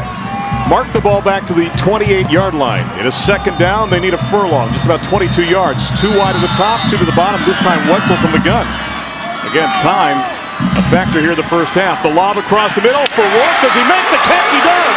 Boy, that was just kind of tossed up there, and Wolf made the catch inside the 5, down to the 4, almost the 3-yard line. Almost like it's just a piece of cake, and that's going to stop the clock with 51 seconds left. Well, you're playing free safety here. You got to make the play. Dustin Welch comes up, and it looks like he's got another interception. Randy runs. Oh, you got to come up and make the play. 3 defensive backs come in there, and everybody was kind of laying back, waiting for somebody else to make the play. 31 yards on the gain. Wetzel trying to turn the right side. They string it out. A great job on the defense. And guess who? Fleming and company again stringing out that play with 34.7 left to go. And Big Walnut will take a timeout. All right, if you're the Eagles right now, as long as you don't make a major mistake, you're in field goal range right now. But, Jeff, I know you're thinking touchdown first. Oh, they want to get a touchdown, Randy, absolutely. But being able to come up with another opportunity for a score has got to make Big Walnut feel good after having that personal foul called against him that really took him out of field goal range. The one adjustment that Olentangy is going to have to make, the linebackers are running through, Randy, but they're not taking the angle that they need to take on quarterback Ethan Wetzel. There's been a couple of occasions where, and again, whether it's Ross Fleming or it's Tyler Eaton getting in there, they're coming in with a lot of hustle, but the angle that they're taking is not ahead of where the play is going to be, and you're seeing Ethan Wetzel beat him to the corner. So you got to go where he's going to be, not where he is. Interesting, too, when you look at this defense Rod Griffiths has got now for the Patriots. It's a 3-5, and we're seeing more of that trend. Remember, we were going back to the 4-3, and now we're seeing that 3-5 trend in high school football. It's rare to see that many teams that could have 5 quality guys play at linebacker or rover. On second down from the 6-yard line. Wetzel on the quick pop, the pass incomplete, deflection, 31 seconds left to go, and stops the clock. It looks like somebody got their hand on it again at the line of scrimmage. Again, throwing the ball a whole lot more than what this team normally does. Only 87 attempts for Ethan Wetzel coming in, and there you can see again, ball tipped right in the middle. Good pressure, and one where Ethan Wetzel's probably got to square his shoulders a little bit better, Randy, to unload that football. It's like it lagged a little bit because he didn't get squared up to the line. One guy they like in a situation like this is the tight end Jared Suvak. Do you look for a guy like that? He's 6'2", he's 230, he's a good target. He's got 8 catches for 107 yards coming into this contest. Well, of those 8 catches, 3 are for touchdowns, so he is the touchdown guy. From the gun, Wetzel looking, gunning on the slant, the pass incomplete. Intended on the play for big number 9, that's Jared Hogg. So now it's a 4th down situation with 26.6 left to go, and it appears that they're sending the field goal team out onto the field. Yeah, Randy, 2 Liberty defensive players collided with one another. It was the linebacker Brent Coffey, and he ran in to Eggleston back there and nearly knocked both of them silly. There you see Eggleston trying to get his wits about him as the field goal try will come in. You got to feel victorious if you're Liberty at this stage, Randy. You've dodged a bullet so far. If you can hold them to 3 here, you probably feel pretty decent. Gronsfield for the field goal attempt. 22 yards, a line drive affair. The kick, it is up, and it is good. 22.7 seconds left to go. A 22-yarder, and 10-7 now. Big Walnut with the lead with under half a minute left to go. If you're Olentangy Liberty, is everything predicated on what happens with this kickoff as to whether you try to do something late in the first half? Yeah, I think if you're able to break one out to the 50-yard line, maybe you make something happen. But I think at this stage, Steve Hale is going to look at things and say, listen, guys, we dodged a bullet here. We're only trailing 10-7 in a game in which we have not played well offensively. Now, you're going to have to credit that Big Walnut defense for the way that they've come out and played.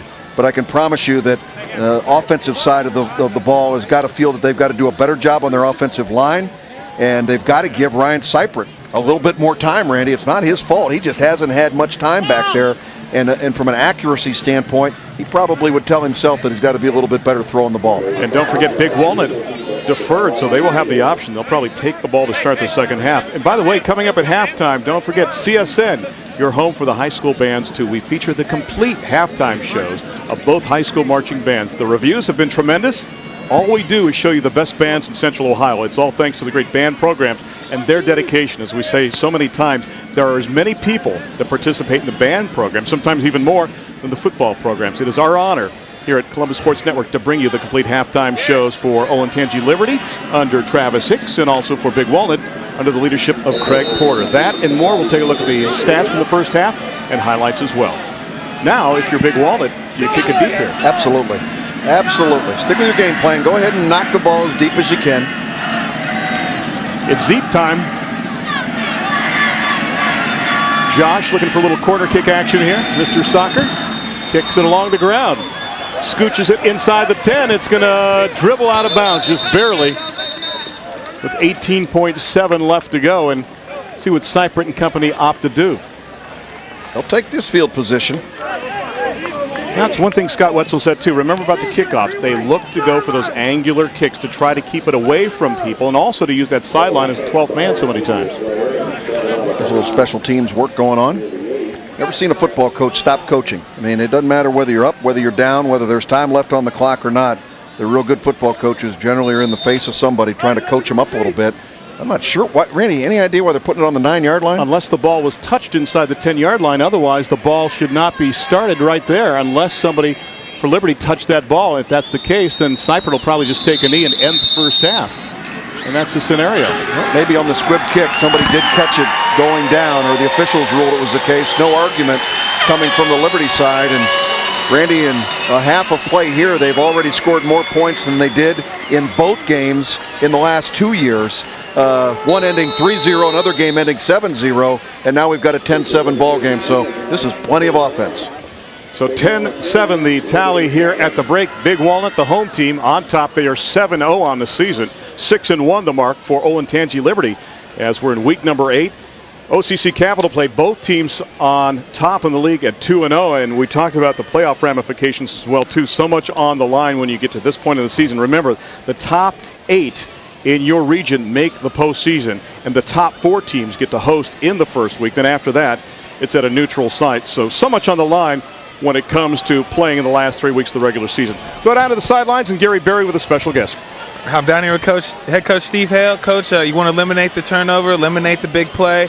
A couple big plays for Big Walnut. What are you going to tell the guys at halftime? Just go back to fundamentals, be disciplined, back to basics, blocking and tackling and those kinds of things, and I think we'll be fine. Good game between two great teams. All right, Coach. Good luck second half. Thanks. Just what we thought we would see here in this contest. A lot of excitement and hard hitting down in the trenches.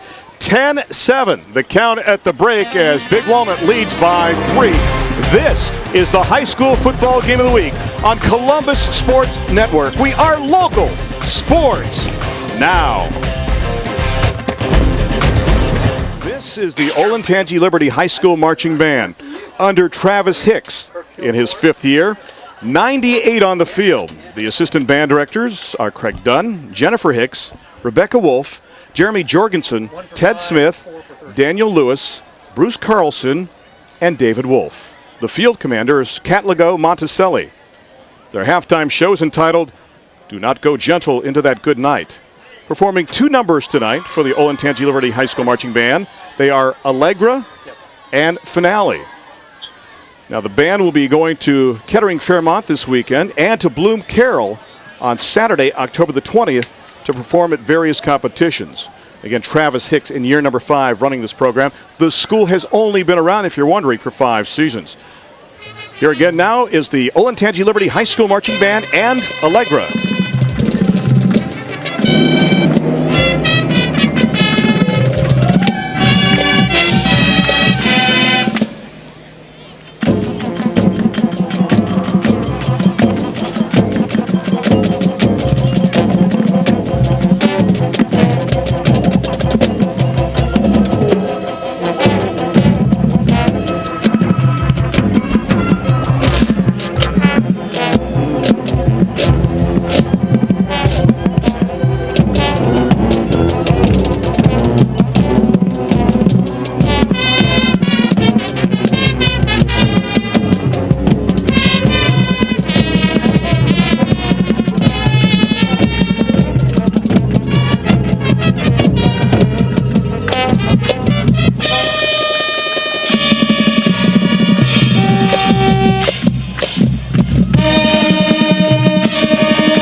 Technical College with Big Walnut leading by 3 at the break. Jeff, first downs in favor of the Golden Eagles. Total yards almost 2-1 in the first 24 minutes. Well, total domination if you look at total yards there, Randy, but even more important, 74 yards of that 98 total for Liberty came on one single play. So outside of the touchdown pass, they had 24 yards of offense in the first half of play. They turned it over once early in the football game, Liberty did.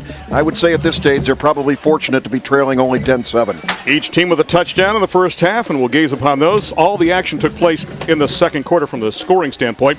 It was Wetzel. Ethan finding an opening to the left side, cutting back, and then going down the sidelines, tiptoeing, and taking it in from 36 yards out. Dronsfield added the extra point. It was 7-0. And then it was Welch to answer on the pass from Cypriot. Yeah, you make people miss here, and then here's the touchdown. This is the 74-yard play. Again, wide open, going right down the seam. Broken coverage by Big Walnut on the defense, and Ryan Cypriot licking his chops here, trying to unload the ball to Welch. Able to tie it up 7-7 at this point. Then Dronsfield would add a late field goal from 22 yards out, and that's the difference here at halftime. 10-7, Big Walnut on top. Second half action just around the corner here on the high school football game of the week. This is CSN. We're local sports now. CSN would like to thank our cable partners, Insight, Time Warner, and wow. Just before the start of the second half, let's go down to the sidelines and Ray Crawford with a special guest, right?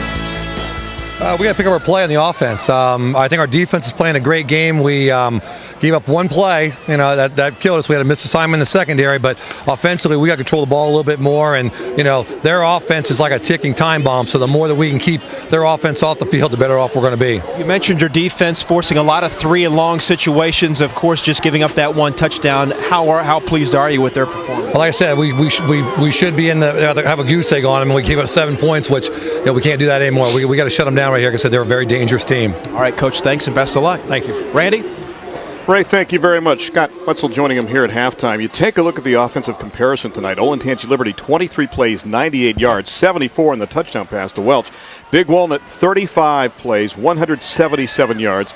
113 came on 4 plays. So we talk about ball control and big play. Well, we've seen a lot of big plays in the first half for the teams to account for those points. And right now, and I think in the second half, Big Walnut would love to milk more of that clock. And as Coach Wetzel mentioned, and what I said late in the first half, you just sense that Olentangy Liberty has been looking for that big play, and you wonder if that long pass to Welch was going to be the catalyst for them in the second half. We'll just wait and see. The good news for Big Walnut, they will get the ball first. Well, Coach Wetzel realizes that this is a football team in Liberty that's averaging 30 points a game, Randy. So when he talks about the ticking time bomb, he understands that every play they could break it for a touchdown. So they got to be very careful and make sure that they don't miss assignments like they did on the one long pass play. Todd Henderly to attempt this kickoff from the 40-yard line. No breeze tonight, and that's one thing. We have the cooler temps, but now it's the first time we have felt fall in Central Ohio during this football campaign. We went 7 stellar weeks from a warm and humid standpoint, and finally tonight, fall has broken out in Central Ohio, and we are so glad to have you here on CSN. Every week, 2 high school football games of the week. Eric Thacker, Matt DeRazio, and the entire crew, along with Chris Miles and Matt Waddell, bringing you Canal Winchester and Bloom Carroll as our other contest this week. The return will start from the 6-yard line. Out to the 20, maybe the 24-yard line, and that is it on the return, as back there is Wetzel to bring it up for decent field position. We'll see what he can do as he runs the show offensively here in the third quarter. We mentioned Wetzel as a guy that's so effective offensively. And Jeff, week 8 of the season, if you're playing both ways, some of these guys are like Wetzel, you start to feel the bumps and bruises a little bit more? Yeah, I think you do, Randy, but coaches are smart enough at this point in time where they're probably laying off of them a little bit during the week in practice and letting the bumps and bruises heal. But it also, especially for the senior football players, they start to realize that their own existence in high school football is coming to a close, and they want to go out there and maximize their opportunities. 3 to the top, including Suvak, the tight end. They're going to hand it off, and look at that burst through the opening across the 40, all the way up to the 44-yard line. As Trevor Tutterow, the fullback, didn't run like a fullback on that play. Tutterow is a guy that's been averaging 5 yards a try every time he gets it, 4 touchdowns on the year. But look at the blocking out front. The hole at the offensive line created was pretty special. Corey Wolf leading the play. There was enough room, Randy, for 3 or 4 running backs to get through that hole. 19 yards on that gain. You can see where he is on the campaign. I might have been able to pick up maybe 6 inches to a wasn't quite yards. Open that long. Okay, thank you very much. Back to you again. Not a first down play. Nothing fancy that time. Straight up the middle, Wetzel and company will take it across the 45 to the 47. We've played about 40 seconds of the second half. Resetting, Olentangy Liberty, a team that's 6-1 on the season. Big Walnut, 7-0. But both teams tied for the top spot in the OCC Capital. We mentioned, too, the other thing you have to factor in is computer rankings, where they stand. For Olentangy Liberty, they are 4th in Division II, Region 6.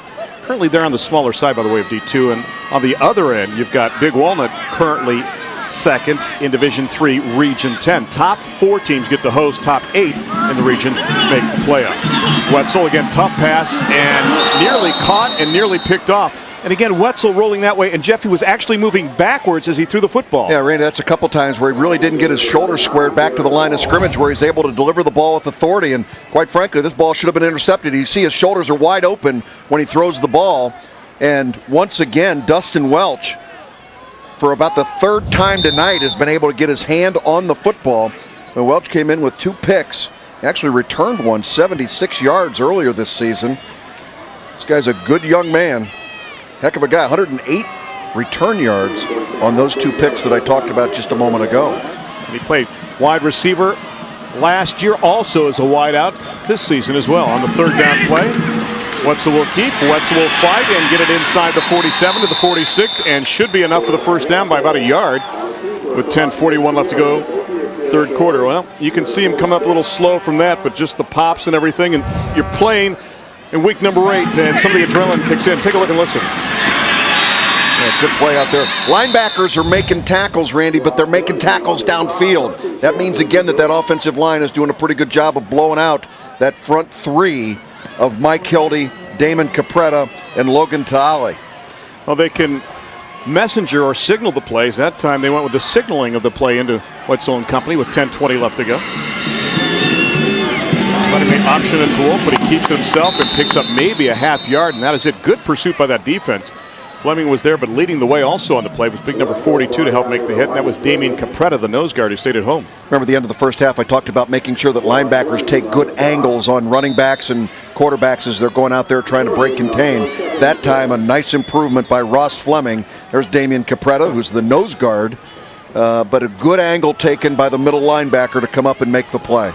Hogg and Reed wide to the top. Sounds like Jeff's law firm on a 2nd down and 10. Guns. I've never seen a team, as Reed makes the catch, throw across the middle as much in one contest as Big Walnut has. I mean, and get away with it. Yeah, I mean, a lot of times there'll be 2 receivers surrounded by 4 DBs. Again, Joe Reed had 2 receptions for 53 yards in the first half. He sits down in the middle of a soft zone, and that's what he's trying to do, is give his quarterback an idea of where he's going to be. And obviously Ethan Wetzel and Joe Reed are on the same page, able to communicate. That's reception number 3 for this young man. That last one good for 12 yards and a first down. And the handoff. And they'll zip it for a gain of about 3 as it is Tutterow on the carry that time. So Trevor getting some carries here in the second half. And we mentioned they like to see him at around 5 carries per contest and feature Corey Wolf. And, you know, Corey Wolf has not really broken anything, Jeff, huge in this contest. Here's a guy that coming into this game, 106 carries, 462 yards, but it's been Wetzel being able to make that big play with that nice run down the sidelines for some 36 yards to get their touchdown. And then a good field goal, too, by Dronsfield, who had 22 extra points. Signed him with no field goals, by the way, coming into this contest. And they've got that 3-point lead and now driving on a second down play. Looking long downfield, and the pass is caught on the play. How did he catch that football? Jared Hogg was wearing Eggleston, and I'm not sure how he came up with that football. That was amazing. You think you're shocked. Alan Eggleston can't believe it. He played terrific defense here. Watch the ball come up. Eggleston goes up, and you can see the effort. They're going to down it at the 1-yard line. But Jared Hogg comes up, and again, no interference here. Terrific job, but Eggleston just could not get his hand on the ball to knock it away, and great concentration by that guy, Jared Hogg. He reversed shoulders, if you will, to catch that ball and spun down without twisting his legs. Tutterow, does he break the plane? He does. 8:15 left to go, and King Tut takes it in for the touchdown, and then it was 16-7. Boy, what a textbook drive by Big Walnut. I guarantee you they scripted coming out that this is what we want to do on this first drive, guys, is take control of the football game. We deferred, and Scott Wetzel spent time with his football team saying it's going to be important to go down there and shove it down their throat on the first drive, and that's exactly what they were able to do. And the 7-up extra point is brought to you by our friends at Walmart. Dronsfield to attempt the 17th point. The snap, the kick, it is up, and it is good. He played nearly 4 minutes in this second half, and you know what? Go back to Olentangy Liberty, what they did last year at the start of the game. It was Big Walnut making the statement here early in the second half as Tutterow takes it in, but here's the play and the catch. Now watch, he looks over his left shoulder, Jeff, and then kind of switches to his right shoulder before he brings it in. Well, that's just good concentration by the receiver, able to keep his wits about him and keep his eye on the football. That's a very difficult thing to do athletically. Jared Hogg was the better of the two there, but I got to tell you, I don't know how you play better defense than Alan Eggleston did there on that play. There's Tutterow, who took the ball in from his fullback spot, and by the way, good lead block on the play by 31, Corey Wolf. There's the drive, 9 plays, 76 yards, about 3.5 minutes coming off the clock as Tutterow takes it in for the touchdown, and it's now a 10-point lead. If you're Steve Hale, you're not happy about this, but I don't think it changes your approach to the second half at all. I think he's a little frustrated. His defense was not able to come up and make some plays there and force the 3-and-out early. I'm sure that's what they were scheming or game planning for, was the importance with Big Walnut getting the ball at the beginning of the second half, was to go out there and force a 3-and-out. Now, you got yourself 2 scores down. You got to get yourself back in the football game. See what adjustments, Randy, they might have made offensively, because they certainly didn't have any success in the first half with their offense. Josh Zeeb to boot it. You know, you see Scott Wetzel along the sidelines, you never, ever see him smile. When you interview him, he's a very likable guy, such a fountain of football information, but all intensity along the sidelines during a contest. A fountain of football information. Yeah. That would be a lot. That would be almost as much as you. That would be a lot. Of course, what comes out of your fountain may not be water, but now, you know. Don't even start. From the 40, we're going to start it. Then they're going to keep it along the ground. Was it touched again by somebody up front? They're going to scoop it up inside the 10-yard line. Here comes Creedy. Can he work the angle? He cannot. Great pursuit. And it's pretty obvious when Scott Wetzel says they like to kick it to an area. They have it down how they like to kick that ball across the field and see if somebody will touch it. And that time, Creedy came up with it. Creedy's a guy that can be an offensive factor yet in this contest, too. Well, this copyrighted telecast is the sole property of the Columbus Sports Network and is intended solely for the private, non-commercial use of our audience. Any rebroadcast, publication, reproduction, transmission, or unauthorized use of the pictures, descriptions, or accounts of this telecast without the express written consent of the Columbus Sports Network is strictly prohibited. 1st and 10 from the 14. Ryan looking, dancing. Fran Tarkington lives. Oh, what a pop across the 16-yard line. That hurt my shoulder from here. Yeah, I'll tell you what, there is no let up on either side of the ball. These guys are getting after it pretty good. And again, audio extraordinaire. Dr. Dave doing it in the truck. Listen to this. Oh. That was a contact with Anthony Zarcone, who hit like an Anthony Zamboni. You see Zarcone, he's all right. Moving that left arm a little bit, but adrenaline taking over now. He ran 25 yards to pick up 4. And there's a seam out across the 20-yard line, maybe to the 21.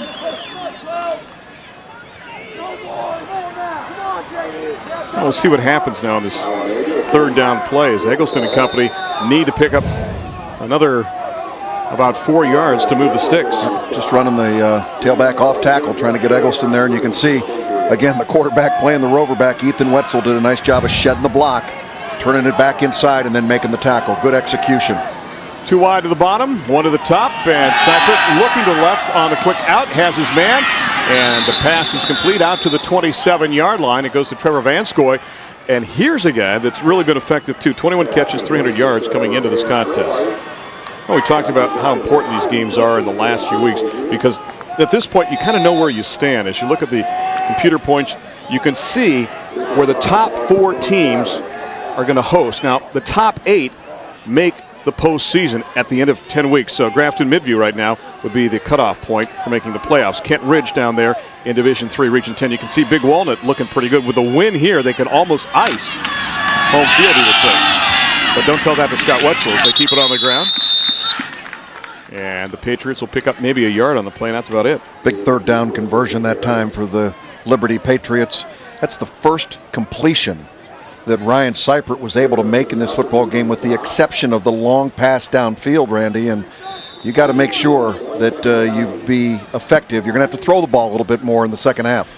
Sequest carried that ball that time, and he limps off the field after that short gain. That's the fullback, so he'll be replaced in the backfield on the second down and nearly 9. Dump in the flat. It goes to Eggleston as they try to find an opening for him out to the 31-yard line. Well, that's the phrase, that's the catch buzzword, if you will, to get the ball in space. And I think that's what they're trying to do with Eggleston now, Jeff, to see if they can get him one-on-one in some open field. But a good job by the defense by Big Walnut to pursue him to the near side. When you get an aggressive rush like that by the front 4, what you've got to do is you've got to find ways to either bubble screen or get swing passes out of the backfield and get that rush to slow down a little bit and make them play honest. Right now they're just teeing up and they're going right after the quarterback as quickly as they possibly can. Third down now. They need 6. Just over 5 minutes left to go. That's Creedy exiting the backfield. The fake of the sprint draw and the pass up around the 43-yard line to the 44. It's caught. It'll be a first down near side, as coming up with it is Vanskoy. Let's go down to the sidelines right now and Ray Crawford, Ray. Yeah, Randy, Olentangy Liberty right now moving the football offensively, but after Big Walnut scored that touchdown, a lot of the offense came over trying to get the crowd pumped up, the sideline pumped up. It all goes back to the way they ended that second quarter under 4 minutes to go. Olentangy Liberty scores a big touchdown. They march down, get the field goal, take the lead to the locker room. And as you and Jeff alluded to, coming out with a strategy to start the second half, they achieved that goal, and they're feeling pretty good about themselves. Zach Michael way wide to the top of the set on this first down play now from the 44-yard line. It is Eggleston trying to take it around that left side, and look at the speed coming up. Big number 6, Anthony Zarcone, looks like a track star, doesn't he? Boy, he does. I'll tell you what, good job there. And Eggleston's got some great wheels about him, but the pursuit, and especially Mark Nelson coming up from that outside linebacker spot to take the wheels out after Anthony Zarcone had kind of slowed him down, was a terrific effort by that defense. But Randy, they lose 1 on the play. Again, you do not want 2nd and 11. Zarcone's dad played quarterback at Gahanna. Anthony earlier this season against Delaware had 7 tackles and 1 sack in a contest. They need 11. And we're at 4 minutes in the third quarter. And the Patriots down by 10. Here comes the blitz. There goes Seifert, and there is nothing but a sea of red jerseys in the backfield. Boy, it's that little boot, little play action, and boy, they were coming on the blitz and he had nowhere to go. Yeah, Randy, I'm wondering if a broken play there, because Seifert turned around like, what the heck is going on? Looking for somebody. You can see here, there's the fake. No, it's not a broken play. It's called great pressure. Yeah, it ends up being a broken pride here because you're not able to get away with your play. Franklin with a solid hit along with Studlian. Third down and 21. And again, Seipert from the gun. Boy, the defense has been solid for Big Walnut here in this contest. He's going long downfield, throws it up for grabs, and both receivers go down. Creedy in the middle and the receiver Vance go along the far side of the field. No flags. It falls harmlessly incomplete. So a punting situation with 3:06 left to go in the third quarter. And the longer this goes, the more you sense the Patriot offense is out of sync. Well, I'm really impressed with the way Nick Hayden plays that cornerback spot, Randy. They've been trying to pick on him, but Hayden has done a great job of keeping the receiver on his hip and not allowing that ball to get back to him without interfering. Yeah, I'm not sure where the weak link may be on that defense for Big Walnut when you look at it. Well, I can guarantee you Liberty can't find it. Yeah, I mean, Jones, Hayden, Zarcone, and Reed solid in the secondary. Nelson, Studlian, Suvak, and Wetzel solid as linebackers. Fair catch called for by Reed at the 34-yard line. So that's where they will have the ball. We'll take a break. Exactly 3 minutes left, third quarter. Big Walnut up by 10, 17-7 on the high school football game of the week on CSN. Now, Big Walnut's having it their way here in the second half, up by 10, and Wetzel on the keeper will just bull forward for a gain of 1, perhaps 2, as the scrum breaks out right around the 37-yard line. And boy, if you're Scott Wetzel, you'd love nothing more right now, Jeff Logan, than to have a nice long drive and milk it into the fourth quarter before you either score or give it up. Well, they came out with a perfect script at the beginning of the second half. Randy took it all the way down and scored, and now you force the ball back to your offense. And Scott Wetzel's got to feel at this stage, let's just put first downs together. We do that, we keep that high-powered offense of Liberty, which has really not been as high-powered tonight, but more because of the play of his defense, keep them on the sideline. Hogg, Reed, and Wolf wide to the bottom. Across the middle, the pass for Wolf, complete, and a great set of paws to reach out and snare that thing. And I'm telling you, along with everything else, Jeff, you have to be gutsy as a receiver to be willing to go across the middle as often as the Eagles have had to tonight. And a great catch by Wolf as he makes the play and will move the sticks all the way down to the 47-yard line. Only 5 receptions for Wolf coming into the football game tonight, and that time a little curl route coming out of the backfield and able to hook up. Ethan Wetzel was able to find him right down the middle. 1st and 10 from the Patriot 47-yard line. You can see what Corey has done so far in the campaign, as Jeff alluded to, 5 catches. There's nothing there. Wow. What a solid hit right at midfield, and big play made by big number 57 coming through, and that's Brett Coffey, the linebacker. Again, at this stage, I think you're probably going to take some risks on defense that you might not normally have taken in the game. So expect maybe, Randy, a little bit more blitzing, some stunning by the defensive football team. Might expose yourself to some man coverage downfield, but they've got to figure out a way to get some pressure on Ethan Wetzel. In fact, deep in coverage right now, Welch and Creedy. Second down. At Baker's dozen from right at the 50. From the gun for Wetzel this time. Across the middle, and they do it again. Big gainer inside the 30-yard line. And I tell you what, the confidence just continues to grow as Wolf makes the catch that time, and just about the time that you get him in a second and long if you're the Patriots, Big Walnut has found a way to extricate themselves from a jam and get the first down. Boy, Randy, there was just not enough of a linebacker drop. How good a night is this young man having? The quarterback, Ethan Wetzel, the coach's son, the cornerback, the quarterback. He's been able to hook up by the air, and he's using his legs. And again, you got to get a little bit of help from your friends, and pretty athletic moves from a lot of guys.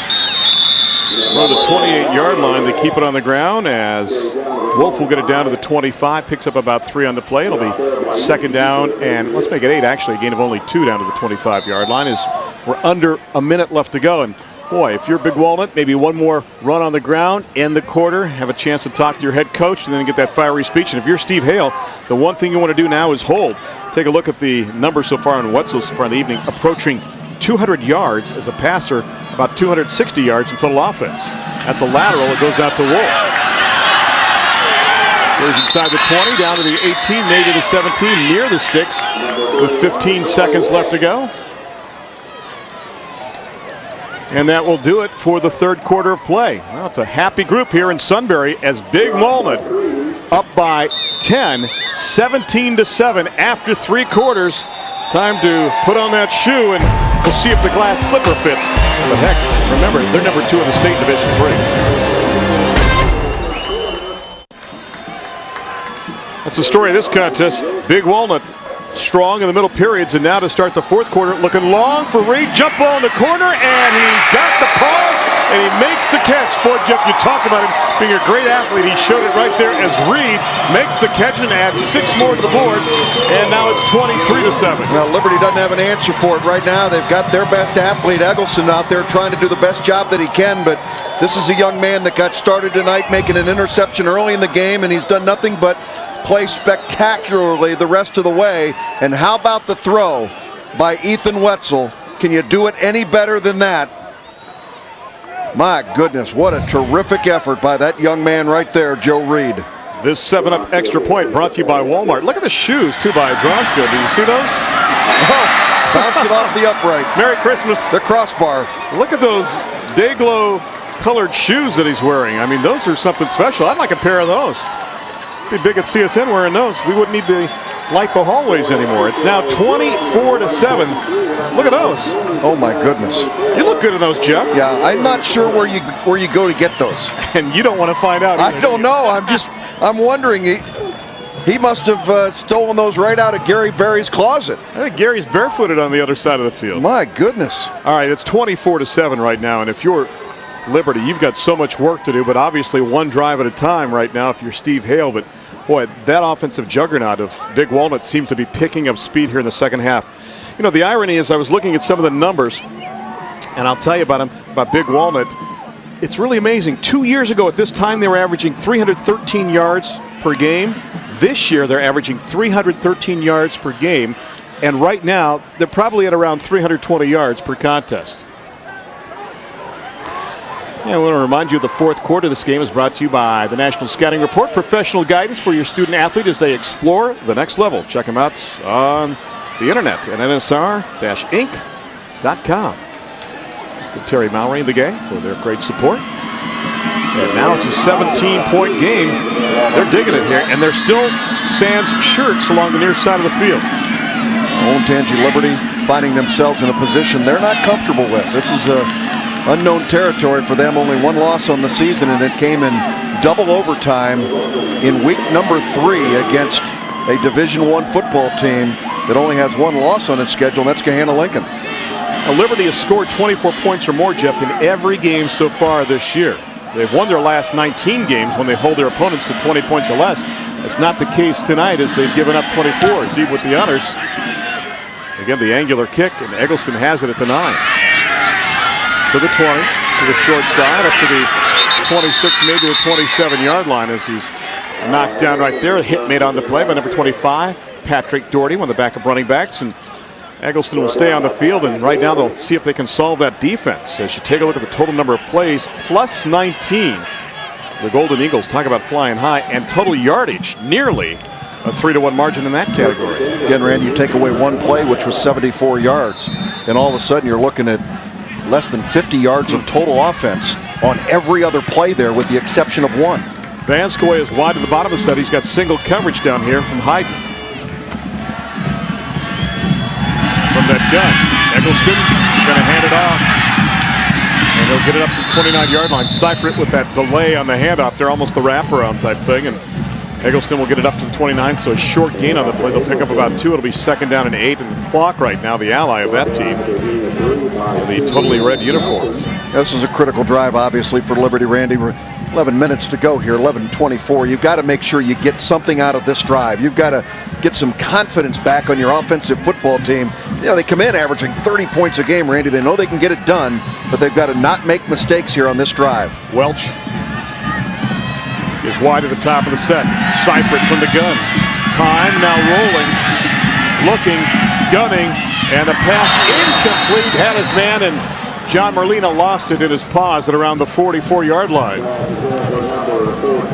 Well, folks, don't forget Division III football is coming up on CSN. It begins Saturday, October the 13th. Ohio Wesleyan takes on Denison. It'll be Ray Crawford, Matt Gerazio, and Deion Miller with all the action.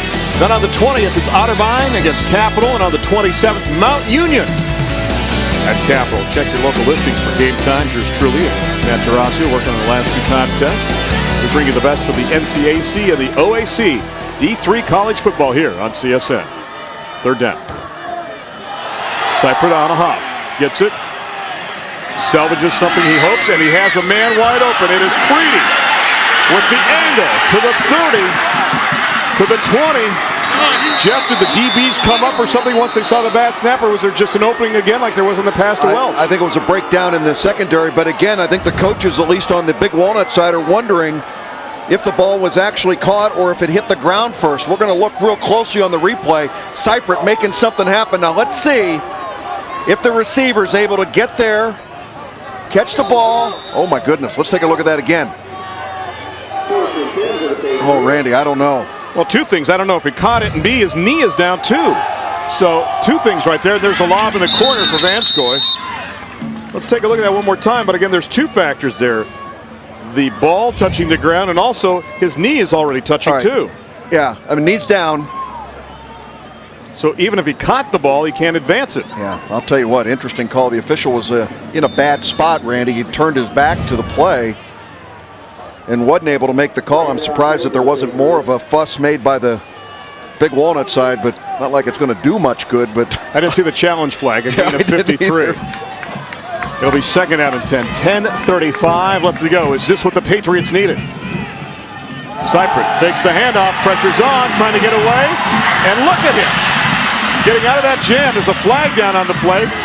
He made 3 miss, he made 4 miss, and finally he's brought down. The guy with the initial pressure who wanted to hit was Logan Mead, and he could not get him down, and Cypher rolled around and scrambled for about another 20 yards. It was a loss on the play, plus there's a flag back at the 31. Boy, what a mess. I mean, this play at the very beginning developed into a problem for Ryan Cypher. Now, Ryan's not going to have great statistics when this game's over and done with, but I don't know that he's played in a game this year in which he's run more yards. Oh, There's a face mask call. That's the 2nd time when Cypher has been scrambling that a face mask call has been made. There you see, right? They've been right in there. You can see the flag go down right there by the official. That's where the face mask was. And now you've got lead blockers not knowing where the quarterback's going, and it looks like he's on ice skates at this point, Randy. He's looking for life. And the hit finally made by Mark Nelson, the linebacker.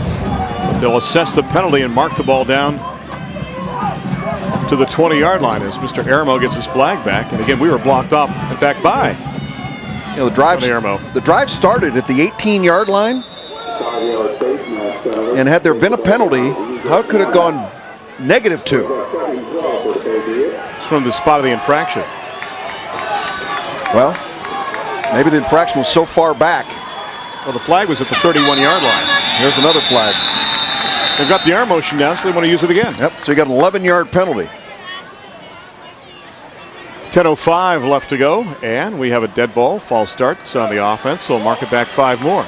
Well, this has been an interesting drive for Olentangy Liberty. If they can survive this, I got to say that they're right back in this contest, down by 17. False start on the white. We're going to repeat 2nd down again. 10 minutes left to go in this game. Take a look at the penalty yards so far, a total of 45. 5 penalties committed by the Golden Eagles. A team that, again, is undefeated, 7-0 on the season. They're number 2 in the state in Division 3. And, Jeff, we've seen a number of the top teams in the state. Another big game happening tonight is Gahanna Lincoln playing host to Hilliard Darby. It should be interesting to see what happens by the time we get to Week 10 and what teams are still unblemished. West Jefferson, how about the Rough Riders in their season so far? They are playing well. On 2nd and 17.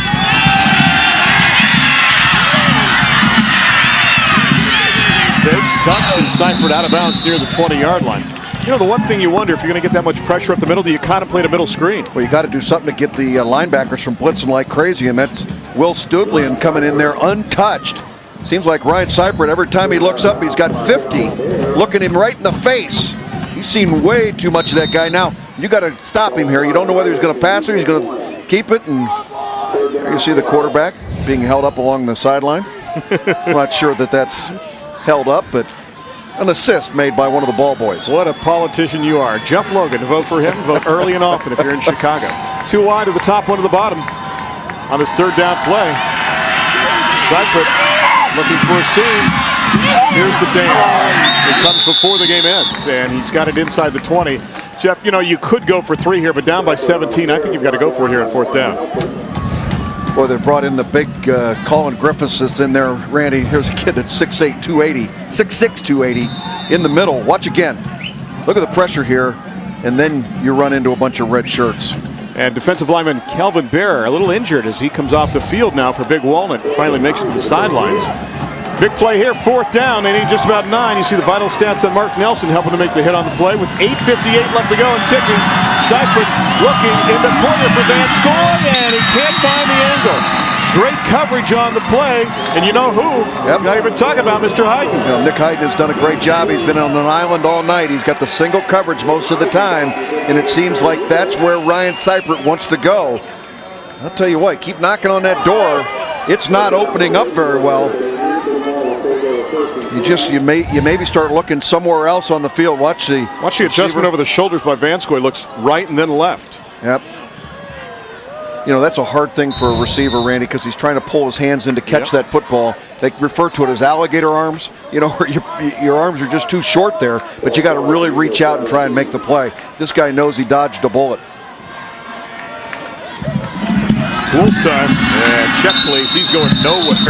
Coming back there about the same time as the handoff was big number 35, Tyler Eaton, 6 feet 210 and a senior to help make the hit on the play. And of course, Tyler's the guy that's a 3-year starter, and he's enjoying running, sleeping, and eating whenever possible, according to what he had a chance to tell us earlier this season.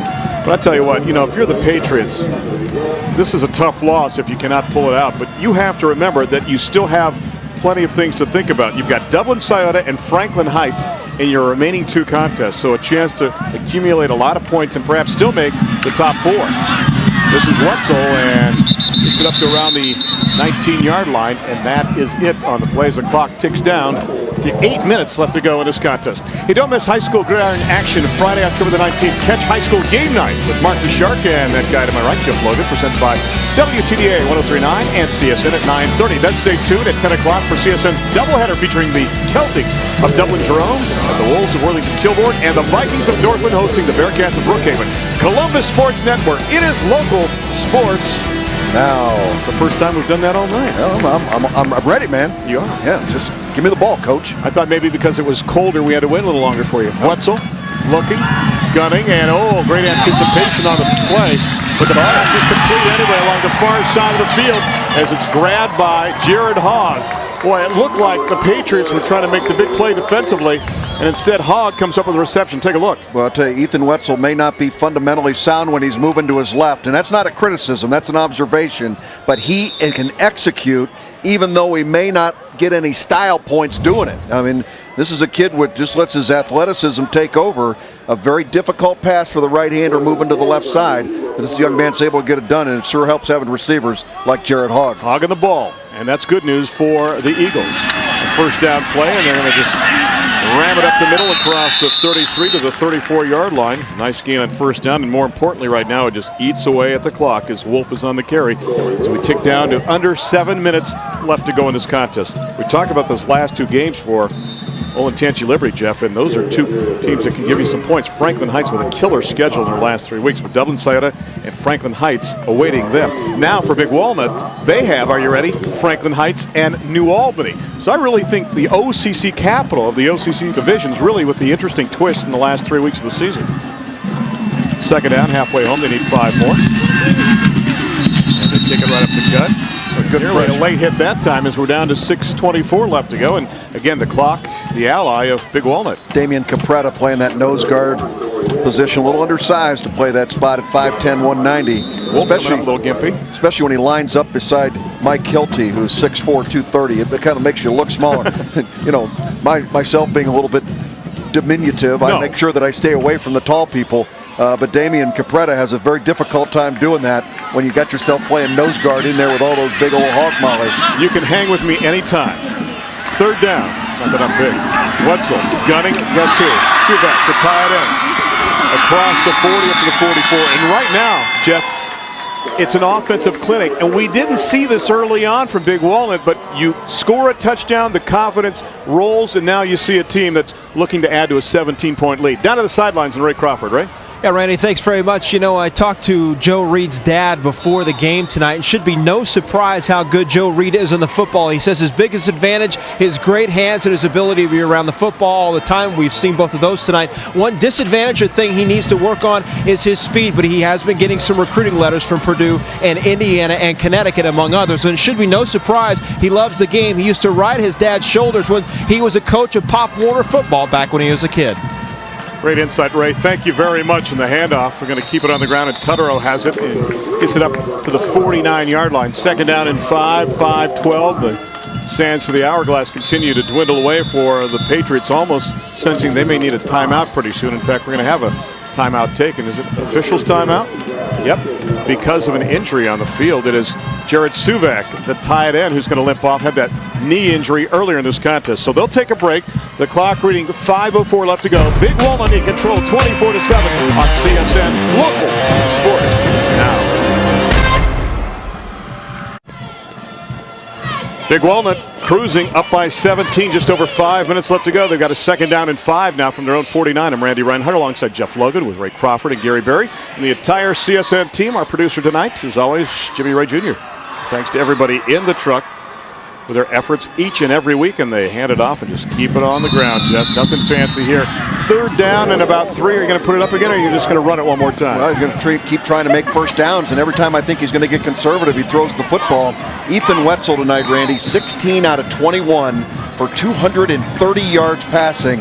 Now keep in mind, coming into the ball game, he only had 602 yards passing in 7 ball games. So a 203-yard night for this young man here is pretty spectacular. There you see his numbers, 14 out of 21, 230 yards. I had him for 16 completions, but we'll go with 14, I guess. But also a guy that plays well on defense and keeps the ball. And you want to talk about rubbing your face in it.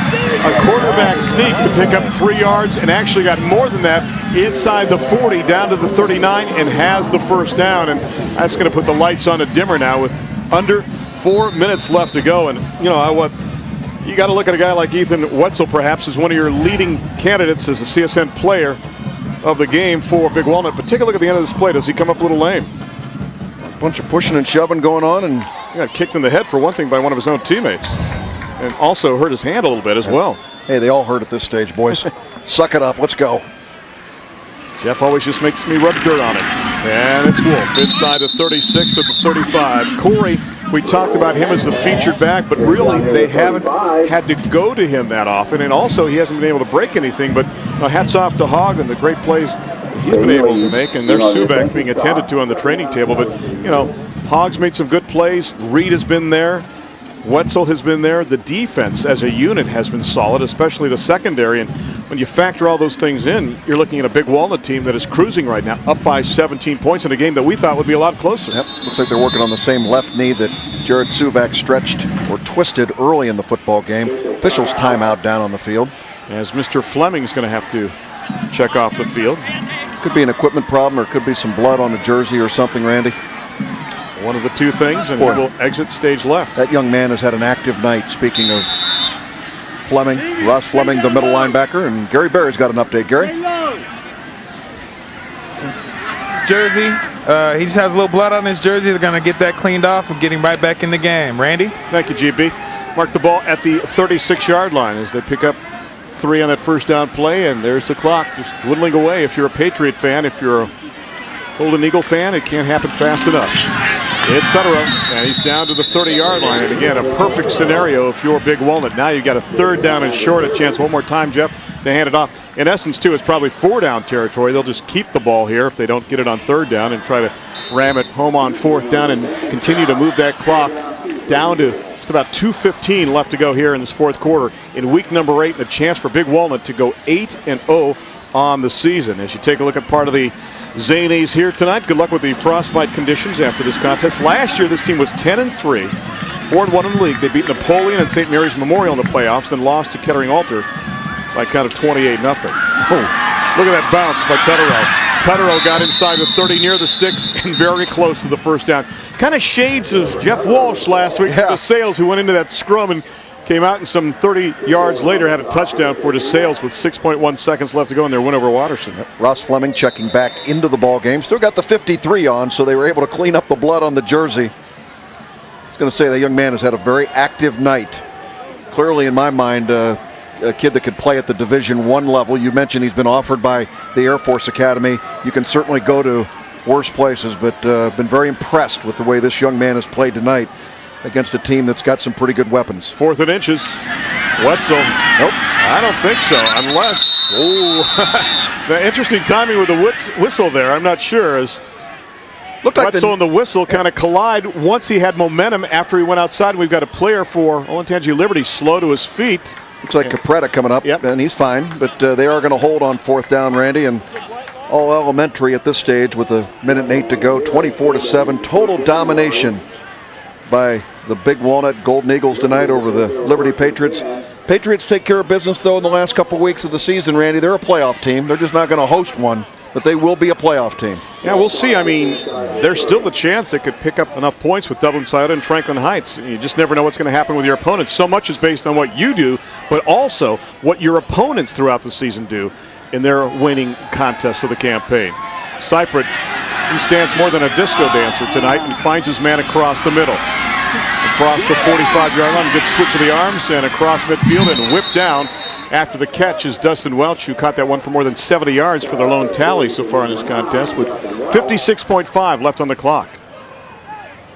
Boy, Ryan Cypriot has not had one opportunity tonight, Randy, where he's been able to go back and set his feet and be able to throw the football without pressure. Watch the tackle at the tail end of this thing. And this hit of the half, by the way, Jeff, is brought to you by T-Max Sports. Looked like something out of rodeo. Are you a rodeo kind of guy? I like rodeo. I like watching rodeo. I like watching it. I just hate the concept of how it happens. We'll get into that. From the 47-yard line, Cypriot. Little block that time. Frees him to the left side, and slips down.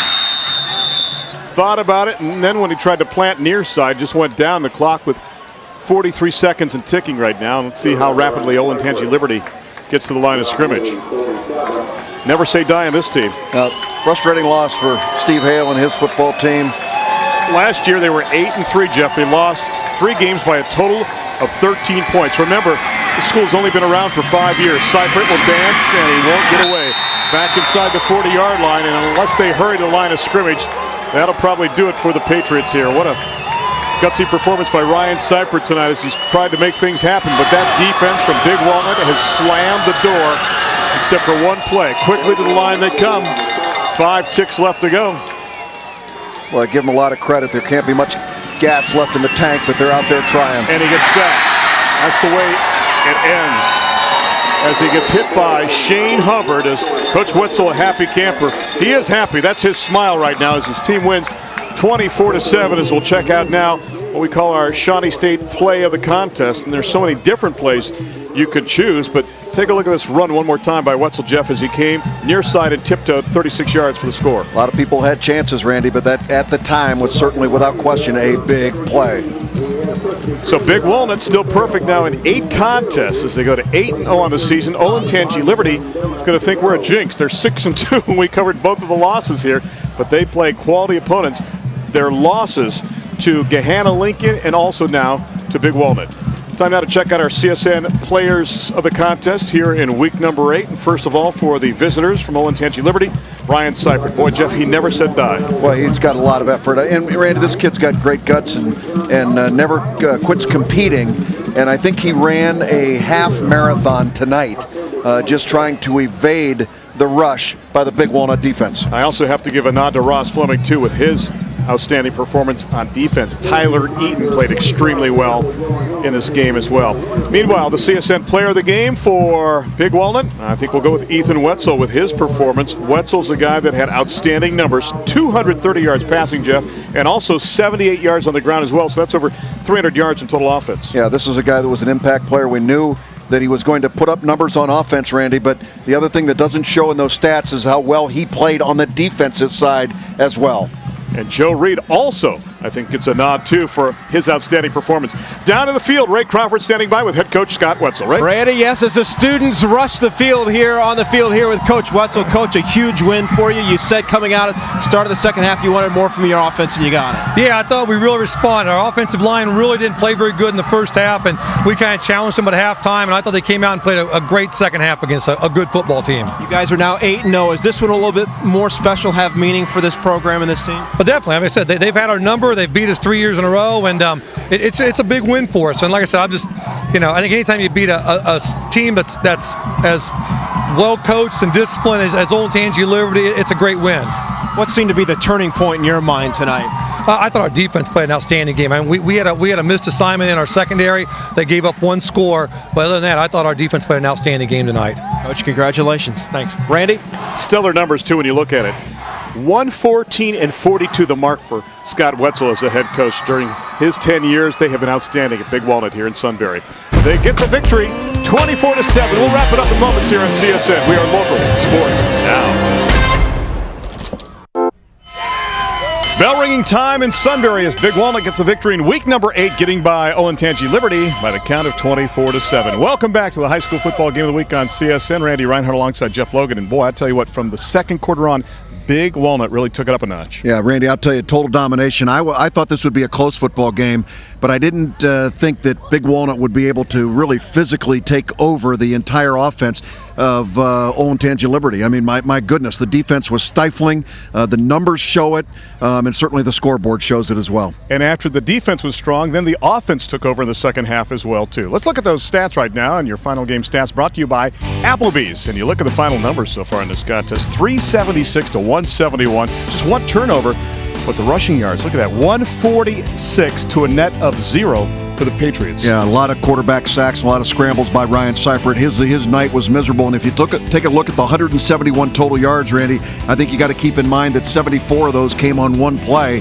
the sole touchdown for Liberty. But a terrific offensive performance by everybody associated with Big Walnut, and the defense to go with it. Time now to check out the highlights from this contest. And no scoring in the first quarter, but then Ethan Wetzel got the Golden Eagles on the scoreboard, taking it in from 36 yards out. Yeah, you got missed tackles, but you also got a guy making people miss, and this was some idea of what was going to happen. And then here's the long pass to end the second quarter. Dustin Welch, 74 yards out. We are tied at 7 apiece. Dronsfield got a field goal to make it 10-7.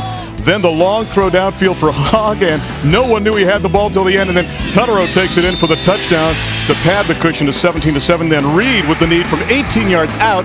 And that made it 24-7, the final in this contest. And I'll tell you what, you talk about the defense, it was solid, but the offense really impressed me too. I think Big Walnut has the complete package. Yeah, I do too. And I think the times that we've been up here to see Big Walnut, they've always been a sound football team, both on the offensive and the defensive side. But Randy, I don't remember a team as athletic as this for Big Walnut. I think they've got so many weapons. I think they've got clearly an opportunity to run the table, go 10-0. But I also think they can go deep in the playoffs with the weapons that they have.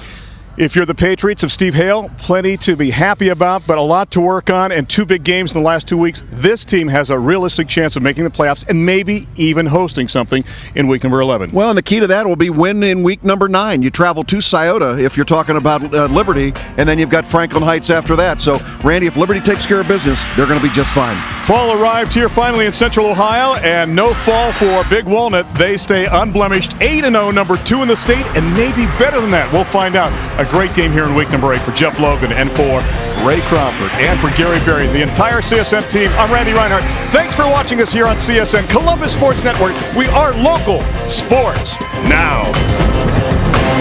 This has been a presentation of CSN, the Columbus Sports Network.